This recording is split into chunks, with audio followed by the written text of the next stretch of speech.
Have you been fulfilling your duty as a European and watching a bunch of Tour de France? No, I I hate watching cycling. It's Aw, the most. It's so boring. but you have to. I just don't know what I'd be looking at. Well, I mean, you're not I like haven't even. intently watching it, right? You're like, it's just on. You put it on at like 1 p.m. and then it's on till dinner. It's just like But background noise. I mean, that's what my parents and grandparents do. But I just never Yeah. really, No, I mean, you never really you got it. do other stuff while it's on, but you have to watch Even it. as even as like even as like side eye content, I'm just not sure what I'd be getting out of that. I mean, I didn't even watch World Cup, Oh, that was my next so question. Did you watch the World Cup? I didn't know. What the fuck is wrong with the Dutch? This is the reason people. Oh no! I mean, the Dutch go insane for World Cup, like famously. It's like marching the streets of the U.S. in armies of orange. But it's just not. I'm just kind of weird, I guess. I don't know. was I could were if the Netherlands is like playing like anything that's quarterfinals or better, I'd consider it. But I right. think we were out like top 16 at best. So Were at that point, why were the bother? Netherlands in the World Cup? Yes, yeah. I don't think I watched any of those games.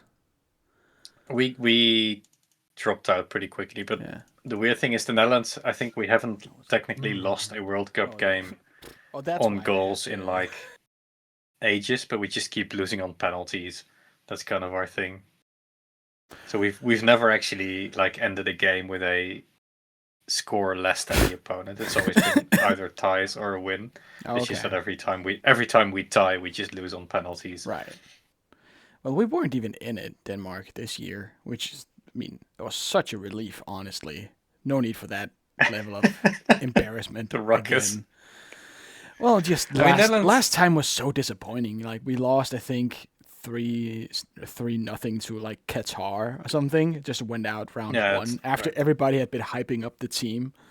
It's like Yeah, this. that's We not good. were none of that this year. I could just enjoy the games. I could watch Mr. Holland just demolish people. Erling Was Haaland. Yeah. awesome. Everybody was Norwegian for this World Cup. Yeah. I mean, Netherlands generally does decent. I think we are usually a place at least top eight, and I think in like the FIFA rankings or whatever, we're like top eight. So we are like good at it, which is not consistent. So we just bottom out sometimes. Right. I think we were grand finals in like 2010. So We're in the finals. yeah. Netherlands is kind of legit. Damn. Well, well, well. I was surprised to see Italy wasn't in it. They're like a football country, I think they aren't they? lost to like I think they lost to one of the countries that ended up doing like shockingly well. Like they lost in like qualifying rounds to like Cape Verde or something. Yeah, they Oh did no, wait, great. because it's Europe. But they lost to like some country that also that like it wasn't an Yeah. entire embarrassment to lose to All the eventually. countries that ended up playing Argentina did incredibly well, and Argentina just stole it. Yeah, pretty much. That was the narrative this year. It's just fuck Lionel Messi. He can go fuck Yeah, pretty himself. much. What a I little hear they rat were. bastard. I hear they were also just awful in the final game. Oh Like yeah. they just attacked the opponent They were after just like losing because they were fucking so pissed. running into people, wrestling, trying to get one of the strikers kicked out for like Yeah, that's holding two fingers in front of his mouth for like a second. It's just using every dirty trick. yeah, that's insane. Well, obviously, we're here to talk about European pastimes Yep. for the next many hours. It's the Europe cast. It's the Euro. Oh my god, it is because we have no guest. It's all Europe. It's just all, us. all two of us. All two of us. There's dozens of us. It's like all the like Yeah. almost German people, like Danish and Dutch, were just And I got like bad reflux right now because I had like library coffee. because I was at a place playing 40K in a library, and they brought coffee. I was like, ah, the good stuff. Fucking battery acid. The poison that your body craves. Oh my god, I drink so much coffee, but like public institutions, they have bar none the worst stuff. It is actually crazy how much worse it is. I I kind of only drink it at work, just to kind of get through the day, I guess. I mean, I did when I had a job at like a public thing, but it's like it's really not good for you. No, it's not It great. can't be. Anyway, we're here to talk about some seasonal shows. Kind of a last minute. Like I wanted to get this done as early as we could because I noticed that a lot of the shows we're talking about are already at like episode 4. So although if we didn't do it today, it would be sometime next week maybe. But I'm recording Spider-Man with Bex then, and if not then you're going on summer vacation. So it Yeah, would be yeah. like mid-August, and then it's Yeah, like almost done. we'd be doing impressions while like watching Yes. episode 8 of stuff. It did kind of inspire me though that maybe instead of impressions, where we have to watch all like a million things and like see how would yeah like the point of impressions like you get a little sampler of everything, right? If we did it like mid-season and it's like a review of what stuck, like Yeah. when we're done dropping things, right? I mean, you say we. I am these days very early on the drops. I'm Yeah, pretty much already at 4 or 5 shows by the time episode 3 hits. yeah. I mean, I always end up losing interest in something along the way. Uh, but it's usually like three, maybe 4 episodes in, if it ever happens. Yeah, I mean, generally, if like during the times where I'd pick up 10 or 12 things, like, it would be like episode 5 or 6 where I check out of most things. Yeah, And now I'm just kind of like, usually the stuff that I'd check out of by episode 5 or 6 would right. also be the stuff that I'd already not be that into by episode 2. So now if I'm not that into something, I'm just kind of letting it go until maybe sometime later in the season, the conversation I see people having gives me an idea that maybe it's worth picking back up. Yeah, Like, I'd rather pick something back up than commit to something and then end up feeling like I should have dropped it ages ago. yeah. Like yeah. That has definitely happened to me. Like 9 episodes in, I'll see some show I hadn't noticed at all, and people talking about it, and it turns out to be great. Uh, but like we also used to do retrospectives, and that was kind of the job of the retrospective was to look back and be like, okay, what's stuck. Yeah, So yeah. so maybe if we started doing it like mid-season, it's a more in-depth review of what's available, and it's also stuff we're not likely to. It's stuff we like. So I I don't. guess I guess it's part of like what we want to talk about and part of what's worth listening to. Like, impressions are sort of the Yeah, what should you pick up before you're like lagging too far behind. So impressions in is that kind sense, of a little preview of a bunch of stuff, but at this point, I'm not watching enough stuff to get like a preliminary. Like I'm not picking up 15, 20 shows a season anymore. yeah. So kind of That's a young man's game. I'm almost 50. damn, time flies. Getting there. Slowly but surely. Doesn't even feel slow anymore. It's This just surely. the creep towards death is Oh yeah. accelerating. God, sweet. Sweet release. Sweet release. The bliss would be. Oh no, can't. Intrusive thoughts. Get out. Um. Yeah. So that's something I was thinking about maybe doing. Let us know in the comments if you think that's a good idea. Do some engagement in the comments, and drop a like and a subscribe when you're down there. Anyway, we should probably get into this because we have like Yeah, a yeah. couple hours to do this, and Yeah. Long story short, schedules are fucked because of summer, so we we couldn't get a buddy to join. We kind of have to do this It's in a it's in a just the two of us. janky time slot, just the two of us.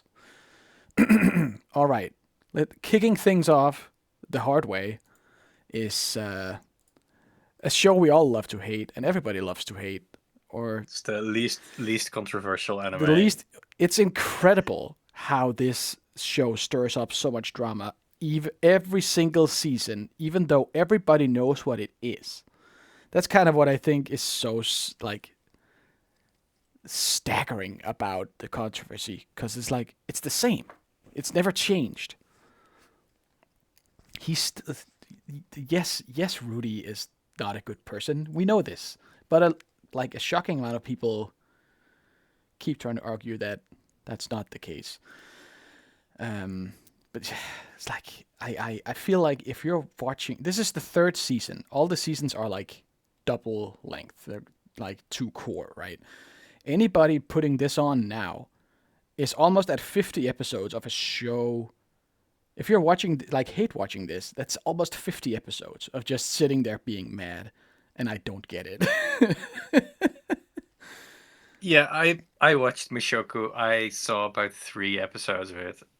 I judged that I know what this show was and that this show Yes. probably knows what it is, and it wasn't gonna change. And I I think yeah. I mean, I I can't tell if the writer actually knows how Rudy comes off. If it's like on yeah. purpose. Or if he's just writing his favorite, most awesome, perfect. God, this guy's just the best. He deserves everything. I mean, that's I guess kind of the thing about Mushoku that just sticks people to it, but also still Yeah. has this ongoing discussion. It's like people sort of buying into it with the assumption that it's going somewhere with this, or that there's like Yeah. obviously a horrible person that somehow needs to change for this story to function. Hmm. But as far as I can tell, it just doesn't fucking happen. No. And I think I think this entire series and the progress of 50 episodes is just a slow, like everyone at their own pace realizing that Mushoku Tensei is just doing what it's doing, Yes. which is It having a is completely horrible. face value. He is being rewarded for his bad behavior. And I had some thoughts about this. I think that in the eyes of the author and in the eyes of the show, Rudy is redeemed. Nothing further needs to be done. He deserves everything he has, and he's just the best. Everybody loves him, and Yeah. anything good that happens to him is earned. I think the author thinks that. And if you're able to slot into that frame of mind, which I am, like, I don't agree with it, but I can absolutely like get myself in the mind space that this is the intent of the narrative right now. He is, in the eyes of everyone who cares, a good person. I mean, Because it's a fascinating show. it In is that it is sense. fascinating, because I think it's being written by someone who is completely oblivious to how this whole thing comes off. And it is kind of a guilty pleasure show of mine. I mean, I don't feel great about the fact that I'm enjoying it, because it is like sinful and shameful. But I like fantasy stuff, and it does present like a big, grand, like it promises a big, grand. It's like George R. Martin promising dragons for forever. It's that clip from fucking South Park. The dragons will be here soon. Like, it keeps hinting at this larger than, like, this huge sense of world building, like fucking Elden Ring levels of in-depth lore. It keeps hinting at it, and I'm just waiting for it to get there, and I think it will someday. So far, I'm enjoying. Like, I like the bit of Eris. Like, it started off with 2 episodes of Eris, the redhead, doing some intense sword training. Those were fine episodes. You just kind of have to understand that she's doing it to earn the affection of like to feel worthy of Rudeus. So you have to accept that in this world, Rudeus is awesome, and everyone loves him, and everything happens to appease him or to earn his affection. That is the modus, like, that's the MO of everyone and everything in this world. but also now he's like he has 2 wives and a kid and blah blah blah, big house, tons of money, everybody. He's the best at school. He's the best wizard. He's the best at everything. It's just what a life. But he lost his dad, so in a sense, it's like people will think that this is like equal exchange. Fans of the show will say that, oh, but he saved his mom and lost his dad, so everything. So there's also a downside, right? He has suffered enough or something. But his dad was also a piece of shit who died trying to save his like. He is like a deeply flawed character with like a single redeeming quality, which is that he is like he sacrificed himself for his family, and that's nice. That's good. That's a good thing to do. But he's not a good person. Yeah, from what I like read or about people's experience with the show is that it has this weirdly transactional like ethics to it. Like A little bit. like you can be a horrible person, but you can also do good things, and then it sort of balances out, and then you're just. And I mean, it's kind of frustrating because it is like an interesting conversation to have if it was any other show, right? It's like how much good do you have to do to like make up for being just the worst person previously? Like, is it possible for pure evil to become good? But I don't think the show ever considers Rudy to be pure evil. I think he's presented as like a victim, and that all the stuff he does is because he was victimized, and he isolated because he isolated himself because he got bullied, and so because he got bullied, he became like a pervert. So it's like a cause and effect. So it's not his fault really, and I don't think he ever shows regret for any of it. Like really, he regrets when people get upset with him, but he doesn't consider why. Yeah. So like right now I'm waiting for everybody's because currently nothing much is happening in the show. It's been 2 episodes of just him chilling with like his perfect family, and everybody's waiting for the nuke of Ares showing up, being like, I'm finally worthy of your love, and seeing that he has 2 wives. Everybody is waiting for that to happen. This is just like this just sounds It's like more a like soap opera. yeah, that's exactly the word I was looking for. Yeah. It's like everybody's waiting for the family drama. Or for some like cataclysmic event to happen, like for him to meet the guy who almost killed him. It's like some fucking Tiger King type Yeah, shit. like if we're all waiting for like it's too peaceful. We're waiting for something to happen, and I don't know. I mean, if it's an entire season of just nothing happening, which I can't imagine, but if it is, then I might just drop it. But currently, I am still enjoying it in bits and pieces here and there. It's not amazing. It doesn't even look that good anymore. Kind of one of the draws to the first season was that it looked fucking incredible. And Studio Bind are still good, but they're kind of started dropping the ball on this show a little bit. It's still pretty. It's still much better than like the average. Although that's kind of another thing I wanted to talk about after we're done with this. It still looks better than I'd say like the average seasonal does. Sure, I think that's not a insane bar to clear.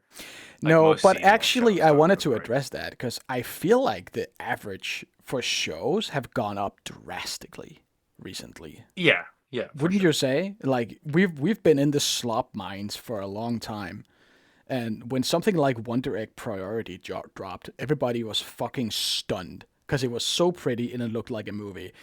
Now we have on this list currently, like I'd say 3 or 4 shows that look equally as good.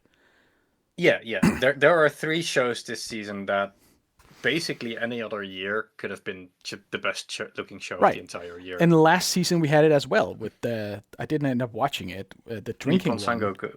Yeah. Oh, and Botan as well. Yeah. Like we had just randomly we have these gorgeous shows for no goddamn reason, and it's like I feel like the average has gone up a lot. Yeah, it's an interesting thing to consider. I feel like my mind's going 2 ways. One's the cynical one, which is like, oh, it's probably like saving time using AI, which I don't think is I necessarily the honestly case. kind of my first thought as well is like, is it AI Yeah, assisted somehow or yeah? I don't think the storyboarding or anything is AI, so I think there's also still a sense of Hmm. putting more effort into that. It's just, are they putting more effort into that because there's like a culture shift, or are they just putting more effort into that because they know they'll be able to save time doing like frame tweeting? I don't know. I don't know enough about animation No, nor I mean AI to really make a judge on that. yeah, I mean I'm not a fan of AI. I don't think anybody who enjoys art Me neither. is, but from the perspective of a production studio, it's like it's gonna be. They can't really avoid it, can they? It's like it's too Yeah, efficient. The same I mean, with fucking like Expedition 33. Like after the fact, they were like, well, AI was used in like the sketching stage, right, to get ideas, yeah, which makes total sure. sense. I don't like it, but I don't think there's a world where that doesn't happen. It's just gonna be there, and Yeah, and we can I push also back all we want. Like I think the first season of Book, currently season that's still ongoing, the first OP used like generative AI. People caught it immediately and they fixed it. So at all the points, whenever we spot it in the final product in the output, it gets stamped down like immediately. yeah, that I think there's uses for it. Like I can imagine if you draw like some like say you have like a cut of animation that's like 2 seconds, and you draw all the frames by hand, the outlines and whatever, and then you color like some of them, and then you just ask AI like, okay, can you just like fill in the same coloring for these other Yeah, frames can instead of you having to color them automate a all by bunch of hand? without changing anything? Can you just automate this like time-consuming task? Yeah, like if it's that, maybe that's like something that's menial but takes a lot of time in animation. I know there's a lot of things in animation that take a lot of time. If that's where AI is used, and it means Yeah, there's more time invested in like great storyboarding or directing, I think I that's could see that having a place. But I have, I'm just kind of spitting maybe bullshit here because I don't know enough about animation. nah. I mean, I think that it's honestly kind of an interesting topic, and Bacon has approached me about doing a show about like an episode about like AI and its use and stuff like this. Um, I think But it's. anyway, I don't know enough about it to do an episode on yeah. it, but it's an interesting idea. Sure. I mean, there's probably, I'm sure there's probably guests that at least know more about animation itself that could be a role there. But anyway, um, We'll invite we, fucking Elon Musk. yeah, we will. I will be leaving and never coming Oh back. my god, that would be Um, change of a lifetime. That would be so funny. Are you it kidding would me? be, it'd be insufferable, but it would be also be like Masterful insane. gambit, Mr. Musk. Uh, anyway, we got here because of great animation, and like Yeah. I said, like one train of thought, the cynical part is me saying it might be AI, but I also genuinely think there's a chance it's just Hmm. through things like the Chainsaw Man movie or like other really well produced stuff recently Yeah. blowing up. It could just Whereas be that maybe it's just this, getting. Sorry. yeah, yeah, maybe just like a shift in, okay, maybe we shouldn't just like go for as many things as possible and seeing what sticks, but Right. rather knowing that work pays off. And if you make a highly produced, really well put together show, um, that will draw audiences much more Yeah. than just quantity of stuff will. Yes. I mean, I don't know. I guess it has to send some kind of message that the most biggest popular shows in the Western sphere and the ones that get like cinematic releases are stuff like Demon Slayer and Chainsaw Man and Yeah, Jujutsu Kaisen and Frieren and all these shows that just look incredible. They just get a lot more exposure and sales. They just do. yeah, yeah. And I wouldn't be shocked if that's like So maybe the any. best so a- maybe the best approach isn't to shit out eight like villainous like Otomo game.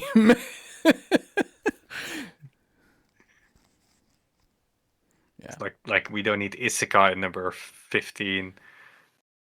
We will still get that, but Yeah, yeah, but but it'll be but by that's like some shit ass studio you never heard of. Yeah. There's like instead of having 10 studios that are making Isekai number 15, they're just gonna be like 7, and the Yeah, other it's like three are instead actually of gonna be wasting making the something else. time of people at like Production IG or Cloverworks, like they'll pick up like some popular series instead. Right. It has to be said, and this is a bridge, I guess, to our next show, that the one of the facts that we have at least two insane-looking series this season is just because Science Saru is somehow doing two shows at Yes. once. I guess Science one's Saru are out here just being like like quietly just the best. They're so fucking good. it's like that SpongeBob being like, want to see me make a generationally good anime, want to see me do it again, but then like in the but same but season. it's twice. It's the same season. Yeah. Yeah. They've just been killing it. Like the last few Yeah. years. Like I think I first noticed them with Keep Your Hands Off the Asoken, which Yes. was I think that's also one gorgeous. of their first. I think that's also one of their first like TV anime productions. Yeah. And they've Or just maybe been like Devilman was. quietly killing it ever since. It looks so fucking good. So next show we have is Ghost in the Shell. The Ghost in the Shell by Science Saru. And it's my god.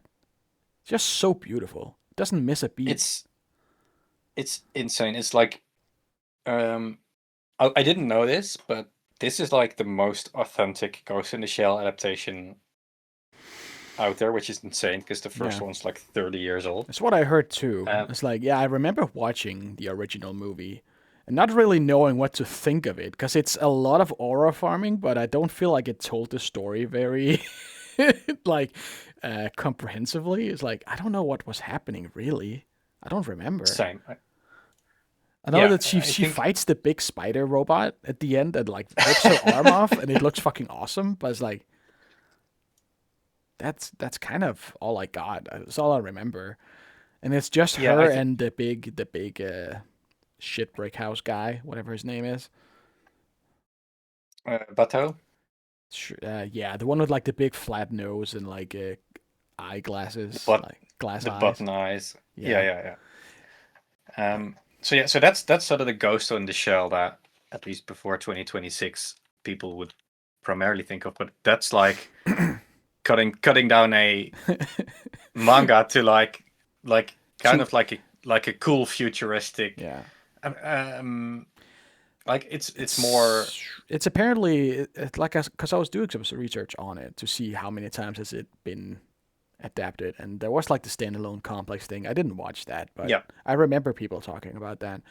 But it said that their first movie was based on the Puppet Master arc, which right. I think episode 3 of this show mentions the Puppet Master, and it does a much better job explaining what the Puppet Master does, which is like to Yes. implant memories to make you do something like a third thing. So this guy thinks he has a wife and a kid, and that he has to go do something at phone booths in order to help them somehow. But in fact, he is like helping hack the government. Yeah. But he doesn't know that. And he's like destroyed when he finds out he doesn't have a daughter. Because in his mind he has a family that loves him. Well, he has a wife who he thinks is cheating on him and is suspecting him of cheating on her, but it's not real. But he does think he Yeah, has a daughter.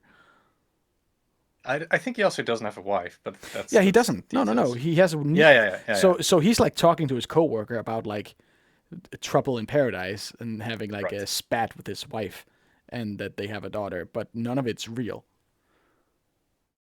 And they Yeah. tell him that they can't remove those. Like they don't want to risk removing those fake memories because like there's only like 2 successful cases of it. And it does a great job like dropping little bits of lore like that, which I was horrified of everything going over my head when I watched the first episode and the intro text Yeah. crawl was so fast.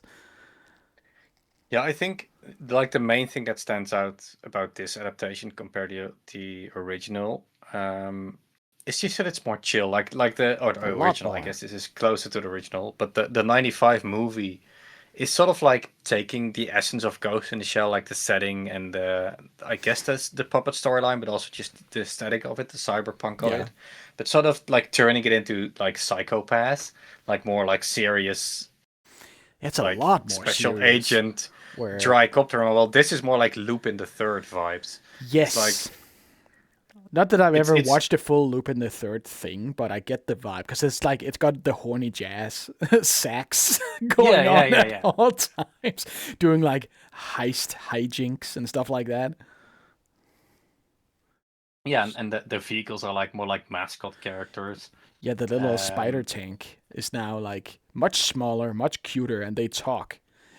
And they show that they um, have like little meetings where they kind of they remote control one of them to plant like ideas of revolution so that they can talk themselves down, and that's how they keep the AI in yeah, check. They can like yeah, yeah, talk themselves out of it. yeah. The first three episodes have sort of been, I guess, like compilations of scenes or smaller arcs to sort of Yeah. work towards this puppet master thing, but also just to get a sense of the setting and the characters, which is kind of what was missing in the '95 movie, which just kind of Mm. throws you in. Um, This is like a much bigger cast. And they're all like little goofballs, and they have that weird like they call him the ape face chief, which like yeah, yeah, he yeah, does look like a monkey. He has like a monkey face. yeah. The- They just made him look like a monkey. with the big round forehead, big mouth, tiny little nose. He just looks like an ape. Which like the entire aesthetic of this show is extremely like I feel like 70s, 80s, like classic old Japanese Oh yeah, for animation. sure. It looks so old, but it suits it very well. Because like the Yeah, animation techniques and like composition, and it's like the way that she's like slinging herself off in the crab tank and then like launches herself out, keeps accelerating and flies through the air. It just looks amazing. the animation is just insane, and yeah, the style. I looked at some original manga panels, which are from like I guess the early '90s or late '80s, something along Hmm. that Yeah, line. I Um, looked it up. It was like 89, 91. That's when it right. ran. So sort of the visual style that you associate with that era, Yeah. and I guess also is recognizable in something like Lupin the Third, which I think is a little older. That comes true, but it doesn't feel like dated, I guess, or like it feels dated in a No. good way, Yes, if that makes sense. it feels like a throwback, but like not in a not in a pandering way, not like nostalgia baiting, not really. Like it makes it work because it is an older manga, so it has to make sense that they're Hmm. using like old weird phones and like retro futuristic tech, like stuff because it takes place.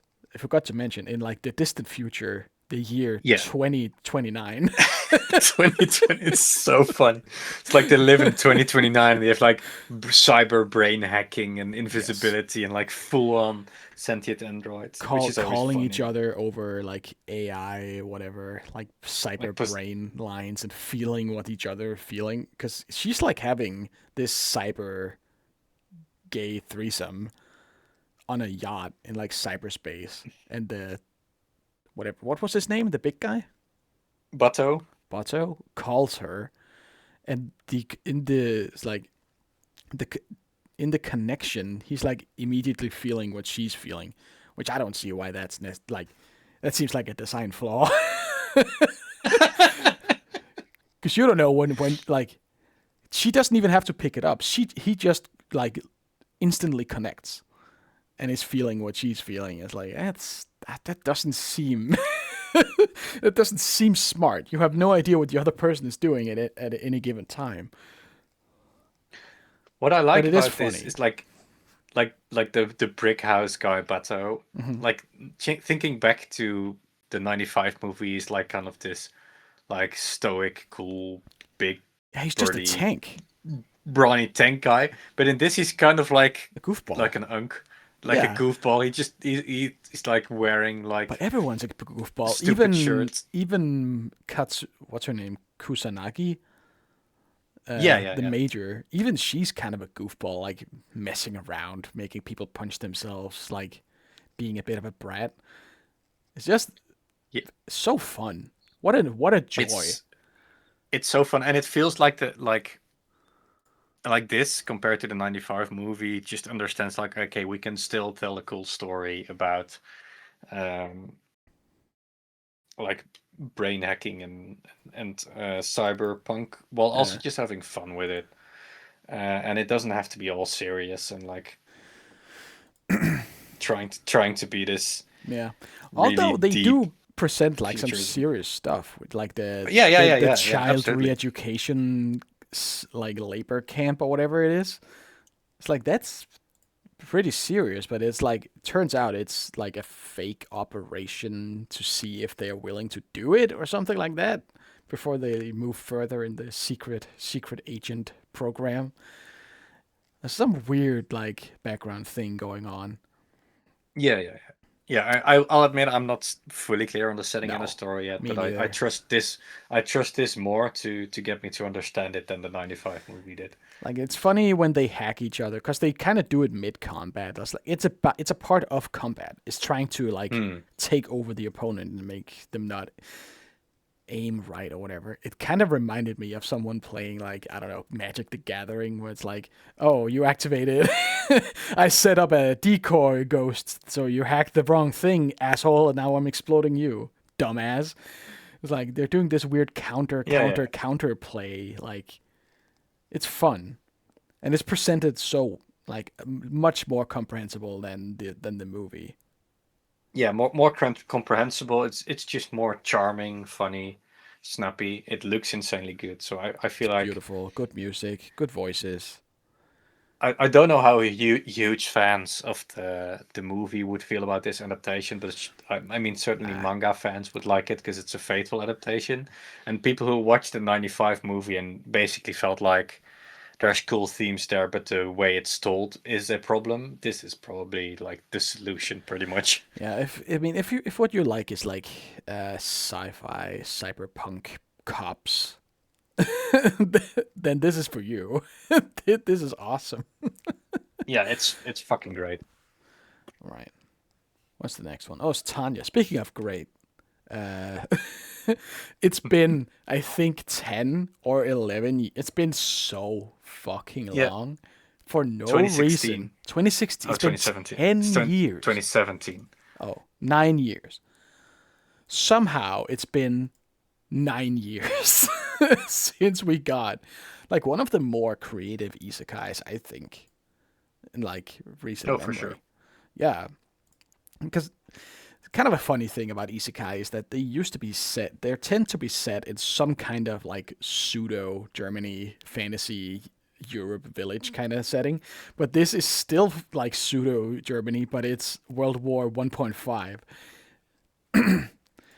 and it's so it's it's crazy that not more shows do this. Like use World War One and Two.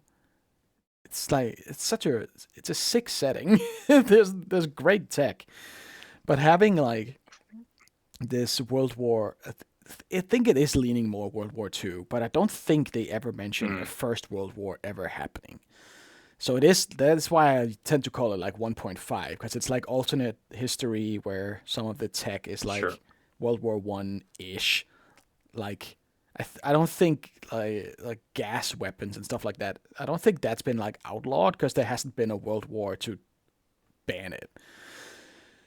But there is also tanks and planes and stuff that didn't show up until much later. But the main thing is that there's mages. Like everybody's doing magic. Although there hasn't been a lot of that this season so far. Like they're kind of they're moving into kind of where Germany lost World War II, which is like the attrition warfare against Russia, and Russia teaming up with the Allies to take out, uh, well, the third Reich. Um, that's kind of where they're getting at now. So it's gonna be interesting to see how they turn it around. But I'm assuming it's by magic. It's gonna be magic. So, so I think I watched like some episodes of this in Hmm. season one. I like the setting, but the story didn't really grab me, and I'm just not the type of person to be able to watch something based on like setting and vibe alone. Or at least not this type of show. But Nah. how did this progress? Is it just like primarily military strategy type stuff? Is it politics? Is it more Right just now, it's a action lot of. stuff? Right now, it's more like tactics and politics. Although, like episode one did start with like a fight where she's like shooting out down planes and cuts a wing off with a knife. Like she close quarter combats a plane because she's a magician. She can fly, and she's just the best. Kind of the whole crux of this show is that she is a 40-year-old like middle manager guy who gets Yeah. killed by a guy he fired. So he's like a ruthless businessman gets murdered by a disgruntled employee and is then reborn as like a war orphan or some kind of orphan in this like not Germany wartime thing and becomes a soldier, a child soldier, and quickly shoots through the ranks because somehow this old guy that she used to be has a lot of knowledge of like Like like military strategy. military strategy and tactics. I guess I don't know. Maybe he paid a lot of attention in school and like he knows stuff that worked in the First World Wars, and no one here knows them because it hasn't happened yet. Stuff like that. I Hmm. I vaguely remember him digging a tunnel under trenches and raking them with bombs and clearing a front like that, which must have happened in real life. It's too clever to not have happened. Anyway, I think I've watched the first season twice because like the vibes Damn. are just immaculate. Like the sound design and the music and Aoi Yuki just going fucking crazy. It's great. So where even to start? Like okay, yeah. So he gets reincarnated, meets God on the way, tells God to fuck off, and God's punishment, like cruel joke, is to give her like near unlimited magical power, but in order to use it, she has to pray to him, which she hates because she hates God and knows that God is real. Um, so she has to like begrudgingly praise his name every time she wants to tap into this magic power. So she doesn't do it a lot, um, but when she does, it's like Death Star laser beams. It's fucking Like awesome. firing a nuke. Because the magic is so cool because like, they're shooting real rifles but it works like they amplify the bullets. It's so like it's That's very sick. it's cool, it's really cool. And at some point in the first season she steals like kills some American guy. America joins the battle and she kills a guy and takes his rifle in the movie because there was a movie in the middle somewhere which I have seen I think 5 or 6 times because I like to put it on Damn. while I'm doing other stuff. Like I saw it once properly, and then I've just had it on a couple times here and there because it's great like background noise, and it's a great movie. His daughter, the American guy's daughter, Mary Sue, shows up to avenge her dad, and Tanya is still using his rifle. Like he's kept using his rifle for all of it.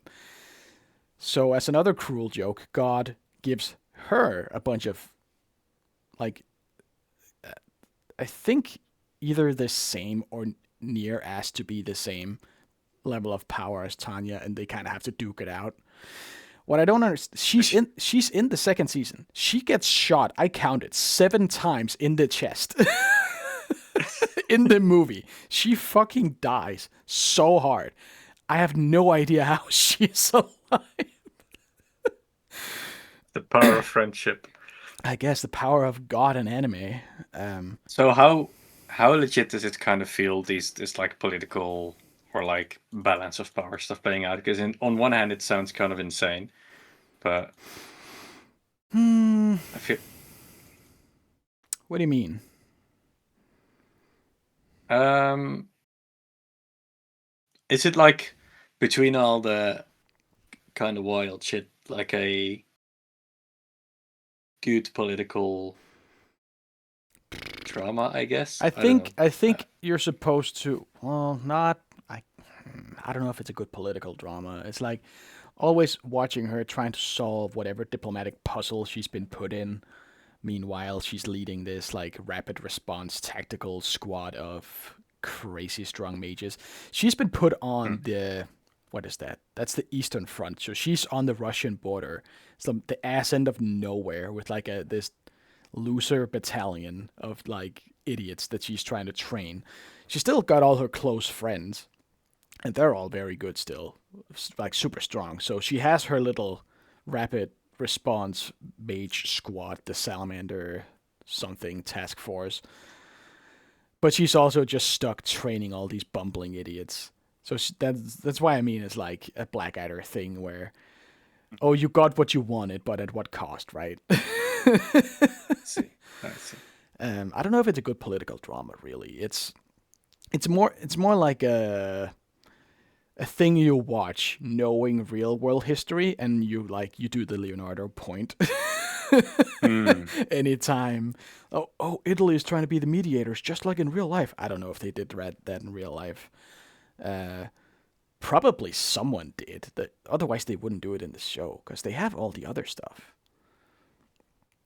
um they do like they skirt the line between alternate history and real history quite well, I'd say.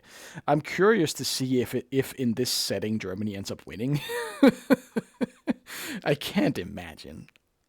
But then again, Tanya It, is kind of just built different. it's a war machine. Like she is like a one man army. She's so fuck. Aoi Yuki is just so good, and Tanya is a great character. Best moment so far is when they get new provisions. Like there's been a little snippet making the rounds of her second in command, Visha, getting new socks and wiggling her toes, and it's very cute. And they get coffee finally. So that's great. Good for her. Great show. I think it's great that it's back. I don't know what the fuck took them so long, but I'm just happy it's here. All right, moving swiftly along to one of two shows about smoking. Somehow in this season we have two shows about uh, cigarettes, people who smoke cigarettes, and one of them It's is like we have. the best like anti anti propaganda, I guess, like the worst possible advertisement for smoking, and then one of the better ones. Yeah, yeah. Yanni Neko is an insane show. It's fucking Um, bonkers. It's like honestly, it's actually kind of revolutionary in a lot of ways. Just because like Japan and I think Japan and Korea are both like extremely sensitive to any mention of drug use ever in anything. yeah, People have their careers ruined for just the implication of having touched weed at any point. It's fucking crazy what they get away with in this show. yeah. Like compared to like what we're used to, this show kind of just going drug use is funny. Well, it doesn't go that, but it's Oh kind yeah, of weirdly giving up that vibe. Um, it's just it's wild. insane. Like you have, I think it's episode 2. You have the yellow haired cat, the one that looks like one of the guys from Haikyuu. Yeah, he looks like she looks like Kenma, I think his name Kenma, is. yeah, I think Kenma, the gamer guy, Yeah, looks yeah, yeah. exactly like him, and just on the terrace, like on the balcony, smoking weed, and they never say that's what it is. Like they kind of make a joke of her going, "It's just a cigarette, right?" And he's like, "Yeah, Mm-hmm. yes, yes, but it's just a cigarette, right?" Of course it is. And like later shooting up with fucking syringes. It's Yeah, crazy. yeah, yeah. It's this show. I think it's like tickling two parts of my brain at the same time that haven't been tickled at the same time before, which is Ooh. like morbid curiosity, but also just really weird humor. And like there's a tinge of sadness in it all, Yes.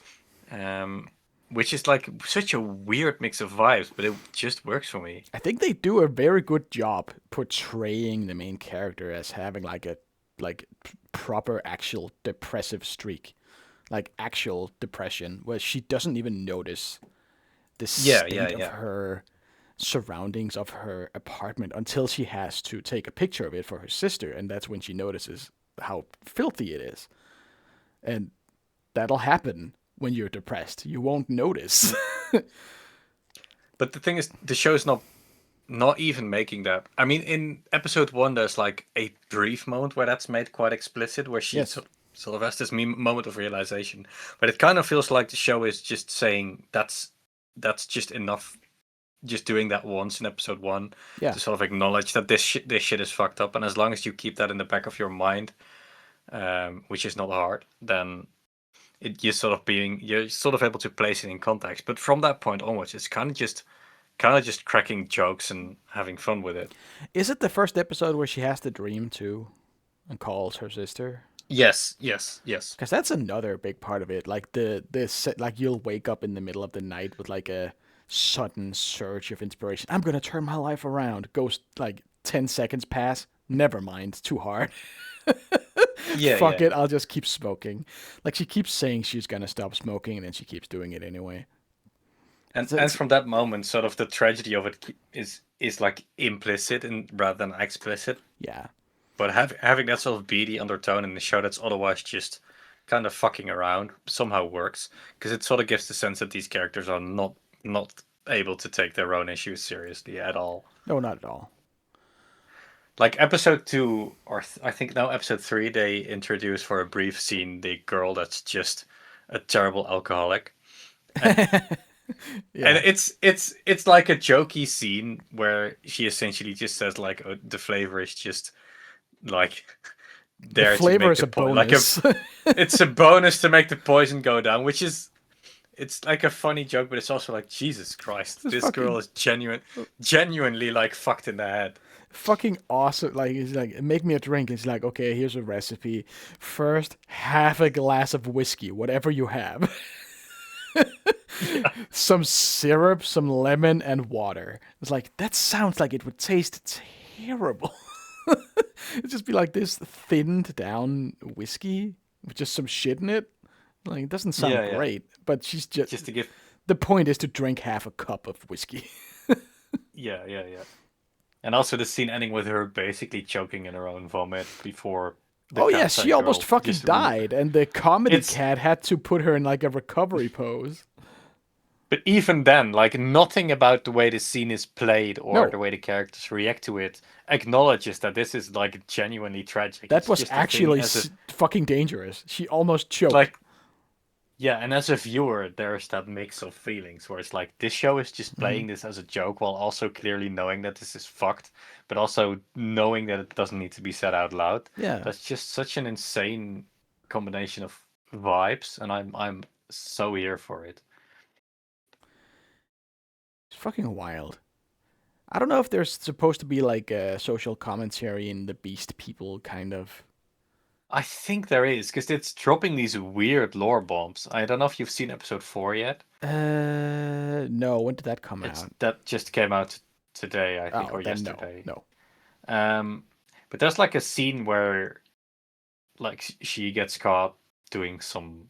Okay, there's like every Doing some character in the show bullshit. basic doing some bullshit along with a human, and the police go, yeah, there's a beast folk and her owner that have been Yeah, tearing shit up. yeah, yeah, So yeah. there's like this implication of like hierarchy. There's also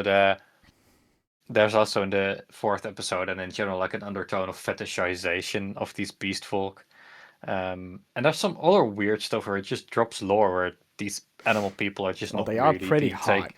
I mean, they're all sort of I kind of mean, yes, sure. the Kansai one, the joke one. She's fucking hot as hell. Yeah, she is. She is. Um, so I mean, yeah, in that sense, can't blame it. But it's also playing around with the idea, like, yeah, people, I guess, think beast folk are hot. Yeah. Well, they're kind Like of in a way, they're working these this terribly paid, abusive jobs. They're not expected to really keep at it in any kind of capacity. They're not expected to succeed ever, really. They're not paid a lot. And her sister, we see her like she's actively fighting the urge to act like a beast person. She's trying to blend in with humans. yeah, Like yeah. she has human friends, she attends school, she does well, and she never does anything to draw attention to being a cat person. Like even her friends are like, "Come on, do the cat sound, please. You're a cat for fuck's sake." I Um, just remember there's also in episode 2 they like randomly drop this split second thing where I think Yanni mentioned like she ran out of her like her beast suppressant medicine, which is like an insane lore drop oh, as well. Where they get some kind of I don't was it a was it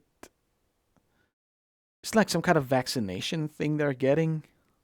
I forget what it I was think it was called. yeah, but like essentially it implied like it was suppressing their nature Yes. or their beast. Like that So all there's beast like people get sent this medicine they have to take to do something. We don't really know what it is. Maybe it's like yeah, to so not go both feral or something. I don't know. They're like something like that. they're much more animal aligned than beast people usually are in anime. Hmm.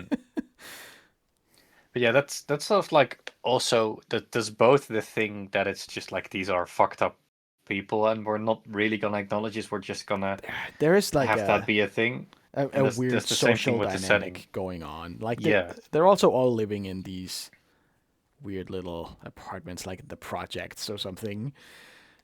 Yeah. Doesn't So seem great. there's like it's in all like explicit elements, it's just like a comedy show about terrible Yes, people, but there's this just an undertone there that just feels so deliberate this is some very that cynical, like stealthy lore drops. It's played very matter of factly, hmm, um, and the OP is great. the OP and the ED are amazing. The ED is amazing. I don't really remember the song, but the visuals are great. I'd love like a sticker book of just all the visuals going on. It looks so great. Put them Yeah, on the everything. ED is like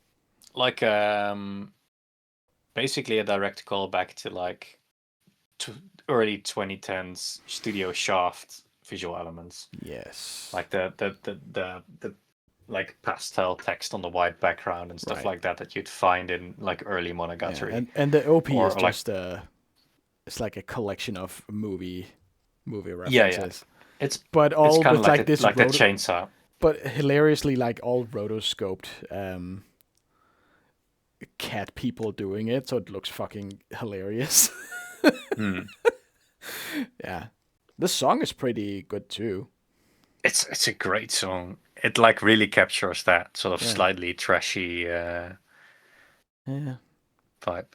Yeah, this show I really like it. There's sometimes it's always with the comedy like are the jokes gonna hit, but even when the jokes don't mm. hit, there's still just a vibe and to the setting and to the characters and to this like weird combination of like dark humor and genuine Yeah. tragedy Yeah, that I but then you don't. have like the tragedy of the Kansai, the jokey cat, trying for a solid 5 minutes to get Yanni to laugh, and it's just superimposed with this like see-through image of Yanni just staring into your soul. Just no punchline is working whatsoever. It's great. Yeah, it's a wacky show. Highly It recommend. is. I'd like it a lot as well. All right. So from the ugly sides of smoking to the beautiful side of smoking, it is whatever super no ura de yani su futari. Smoking behind the supermarket with you, a popular um, manga romance kind. I guess kind of romance, a little bit romance. It's getting more Yeah, romance. this Uh, kind of blew up even before it aired, but especially yes, after like the first 6 episodes just yes, dropped because they did like a in weird bulk. stealth drop before the Mm. season started, where the first 6 episodes got split up into 12 mini episodes. And it kind of hit the timeline like a like a nuclear bomb. That's Mm. great. I've been a reader of this for years. It's at like Oh, 60 cool. something chapters. I remember how often, I forget how often it updates. It's been since May, since the last chapter. I think this is a great little manga. I'm so happy it's getting a good adaptation. I'm a big fan of it. Um, I'm always scared when manga I like get adapted. I'm always reminded of. Do you remember Way of the House Husband? Yes. That was such a shit show. That was a horrible adaptation, and I'm always terrified that it's gonna be something on that level. But no, this is actually Mm. just really well done. It looks great. They sound great. It's just beautiful. It's a beautiful little narrative about like the just the intimacy of sharing like a smoke with somebody and get growing closer to your shared quote unquote pastime of smoking with each other. But you dropped it. Yes. Not that I You hated it or son of a anything. I watched. bitch. I I watched one episode of it. And I thought it was like pretty cute, but Yeah. it's kind of this sort of thing where I felt like after one episode, like okay, I get the vibe. She's hot. Um, He's old. he's old. um, but I just didn't get the sense that it was gonna go anywhere that would grab me. No. Like, assuming the first episode is just kind of what it is, and that's what it's gonna be for 12 episodes. I'm just kind of like, okay, I saw an episode of this. Yeah. I was able to experience this vibe, but I mean, 20 minutes is enough for me to just See, get I a kind sense of of it. predicted I this. don't need. I kind of predicted that this would be the reason and the case. Because I watched the first episode, I think, a couple of days ago. Because I've read it. I'm in no rush to really watch it because I know it. Yeah, But I wanted to watch it for this just because you said you dropped it. And I am gonna continue watching it because I still think it's great. sure. But I did watch the first episode and see, like, it struck me that this could be interpreted as extremely repetitive, formulaic, kind of. Because the way it's presented is like him going to work, him going shopping, saying hi to the cashier, who's like his Oshi, I guess, going Hmm. home. Next day, she's there, but she's smoking, pretending to be the other one. Oh yeah, that's should mention that's the plot, kind of. Um, Old guy Sasaki is like a just a salary man, whatever, working at company. Um, And his little pick me up, his little thing that gets him through the day is that he goes to the supermarket and he sees his favorite cashier. And he's not like really crushing on her or being a creep about it or anything. It's just, he's just like a fan of hers. Yeah, it's It's just not like really presented in a romantic kind of way or in a creeper kind of way. She just yeah, it's just her like she's nice, and because she's nice, she cheers me up. she's she's his little pick me up. And then one day he gets there late and she's not there. And on his way back, he's looking for a place to smoke, and a strange woman beckons him into the area behind the supermarket to have a cigarette. And he doesn't realize that it's the same woman because she is now wearing like her hair is down so it's longer. Her eyes, or it's like it's kind of shocking seeing it in animation, like how much different she actually looks. It's like she's not smiling. Her eyes are open. Her hair is different. She talks different. Um, and she kind of gets going somehow that her name is Tayama and her real name is Yamada. But she introduces herself as Tayama. So Hmm. she's doing this double, uh, I guess like double agent kind of thing where when she's working, she's Yamada, and when she's out back smoking, she's Tayama. And Sasaki kind of thinks that it's two different people. And anytime he's about to catch on, she does double down and like keep reinforcing the lie. Um, but I mean, this will also become more of a thing in the story later on that he is like catching on and she knows that he is catching on and they're both just pretending because they have a nice thing going, right? Oh, that's kind of nice. It's like, yeah, it's like she knows that he knows, but like kind of asks him to like keep pretending for a bit longer. It's like it's a nice little story, and that's kind of what I wanted to get at because the first episode of this does make it seem like it's just this repetitive loop of the same thing happening again and again, and for a bit it is because that's kind of what it was at first in the manga, just to get like the characters and their routine going. But as it progresses, it does get like more longer quote unquote storylines, I guess. And the co-workers at her supermarket gets introduced as real characters as well. So it does break the mold at some point. I see. Because this sort of gave me the same vibe as something like Takagi, where it's just I like was just thinking Takagi, yeah. It's like these two characters have a certain dynamic. There's like a teasing element to it. There's a conversational element to it.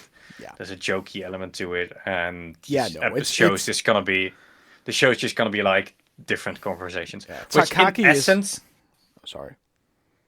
which in essence isn't something I dislike. Like Food Court last year was like one of my favorite shows of the entire year. But it's very, very dependent on how much you like the dynamic between the two main characters, and whether that's like make or break. And here the sense I got was just kind of like, okay, this is kind of cute, but it wasn't immediately gripping to me. So then I felt like, okay, if it's gonna be that type of show, I need to be very invested in these characters or in their conversation, and I just wasn't that much. That's not the type of show it is. I would say. Okay. Maybe I'm remembering it wrong. I don't think I am. It does break out of that at some point. Because yeah, I was thinking when I was talking about a repetitive show that never breaks the mold, I was thinking of Takagi-san, which is why I dropped it. Because I kept expecting more to happen, and it just never did. It was the same fucking thing every episode, which was cute for a season, but then yeah, exactly, yeah. And when you have a show like that, at least have the decency. Like I think not supermarket, food court. I think that was a short, wasn't it? Yes, that was 6 episodes. Yes. At least have the decency to keep it brief. If it's like this very formulaic thing, like don't overstay your welcome with it, which is what Takagi-san ended up doing because it was full length episode, full length season. Oh yeah, just the same fucking thing every time. I mean, I will say for Food Court, I could have gone for a full core, if not 2, but that's just because I adore those characters. But yeah, I mean, in essence, as a concept, it's hard to make that work for even a full core, just doing this conversational one-on-one thing. But if you're saying that it's like relatively quick about moving, or at least developing something on top of that, I think, or outside of that, then I might revisit this. I'd say I'd say give it a chance. Like it does develop into more of a, like it gets more into the age gap romance kind of thing later, and her pursuing a career, like further career opportunities, and he's going like on work trips. It's not just them meeting every day. No, I would super recommend this. I think it's a beautiful show. Like I think smoking it's a dumb thing to do and it's gross, but it's also no one can ever deny that it is like one of the best social shortcuts of all time. oh yeah, for sure. Smokers are instant friends because either you're bumming a cigarette or you're borrowing a lighter, and it's like you're instantly talking to someone else. I don't smoke, but a lot of my friends do. And back when we were like studying, they would have smoke breaks all the time, and I just joined them every time because that was like the best hangout. It was great. It's basically like, I mean, this almost sounds like an endorsement for smoking, which is not. Um, but Yes, it it's like the is. same The thing. Tokyo Podfathers officially We officially endorse smoking. Smoking is cool. sponsored by Philip No, Morrison. uh, no, not what I God, was I going wish we at. were. But Please, that would be so much money. that'd be so much money. Um, but it is kind of like the same thing as like being at a bar together or like having a Yeah, drink. It's like just a way to get together and I guess meet. But then the thing with smoking is that it's so routinely that it just creates like a routine yeah. The problem is way you to also meet. do it when you're alone, and that's when it Yeah, yeah. starts. That's when you get into the Yanni Neko thing, where you're just kind of a bum, right? You're just But when, sitting alone, but sitting social alone in your smoking room. is there's something beautiful about it. I think just because I've been around smokers all my life, and it is just like this instant social connection that you can't really. It's like that's amazing. I wish other stuff had that effect. Like I wish I could do that, but then not It have to I mean start it start kind of start ruining my it lungs. reminds me of any time I go play at like a Warhammer tournament or something. I can go to a tournament with 1 million people I don't know. We will have a lengthy conversation going in no time flat just because we have that thing in common. And smokers have something in common with a lot of people. A lot of people smoke. You can go anywhere, find people who smoke, and just hang out. It is not. Smoking is nice. Um, I said nuts, not nice. you know what else isn't nice? What's it called? Not polyamory, polywifery. The thing Poly Mormons do. is that not polyamory or like no polygamy? Polygamy is not based, unless it is. Because 100 girlfriends who really, really, really, really, really love you is back. I think, well, Beepery Animation, Beepery? What? That's the studio. Oh, Beepery, I think they're the same ones who are doing Yanni Neko. well, it's another one doing 2 shows a season and two Yeah. good-looking shows as well. Yanni Neko looks really good as well, Yeah. I mean, despite if looking if like that didn't trash. come across, it's also a very pretty show. Like not a fucking not Ghost in the Shell pretty, but No, still yeah, I mean very that's impressive. for sure. And And 100 Girlfriends also looks pretty good, like above average I for a only season. think I watched first season and then a couple episodes of the second because I ended up just getting overwhelmed. Like it was so loud. It's a lot. It's like Um, sensory overload. The anime. It's like so much is happening all the time. but it has to be said, like this show on paper has no business being as genuinely funny and clever as it can be, or and most of the time is. No, like Um, what I saw of it was good. It's not that I didn't like it. It was just too much. I couldn't keep up. hmm. I needed something to relax. Not Yeah, this. it is starting to run into issues like 500 people screaming at me. Like, no. yeah, pretty much. Like the first episode of the third season does kind of a funny thing where there's like the god character who is also like one of the more meta characters the show Oh, yeah, uses. the love Uh, god. yeah, yeah, but like the first episode of season three opens with him like scrambling because they accidentally animated the first episode of season four. So then the first episode of season three just starts with like 10 more girls that we haven't even had introductions for that are just there Right, pretending right, like we right. knew them Yeah, all along. it does And get it's just it gets very meta at times. yeah, it just genuinely probably skips like 40 chapters just to adapt like something that should be like the first episode of season four. And then from that it just kind of keeps going for the better part of the first episode, which is kind of funny. But it's also like the first glimpse of a scene where it's like 25 different girlfriends, and it Too just many. becomes a lot. Just like shoehorn them into the same joke and have to like have each of them have their take on the joke. How many are there Um, by now?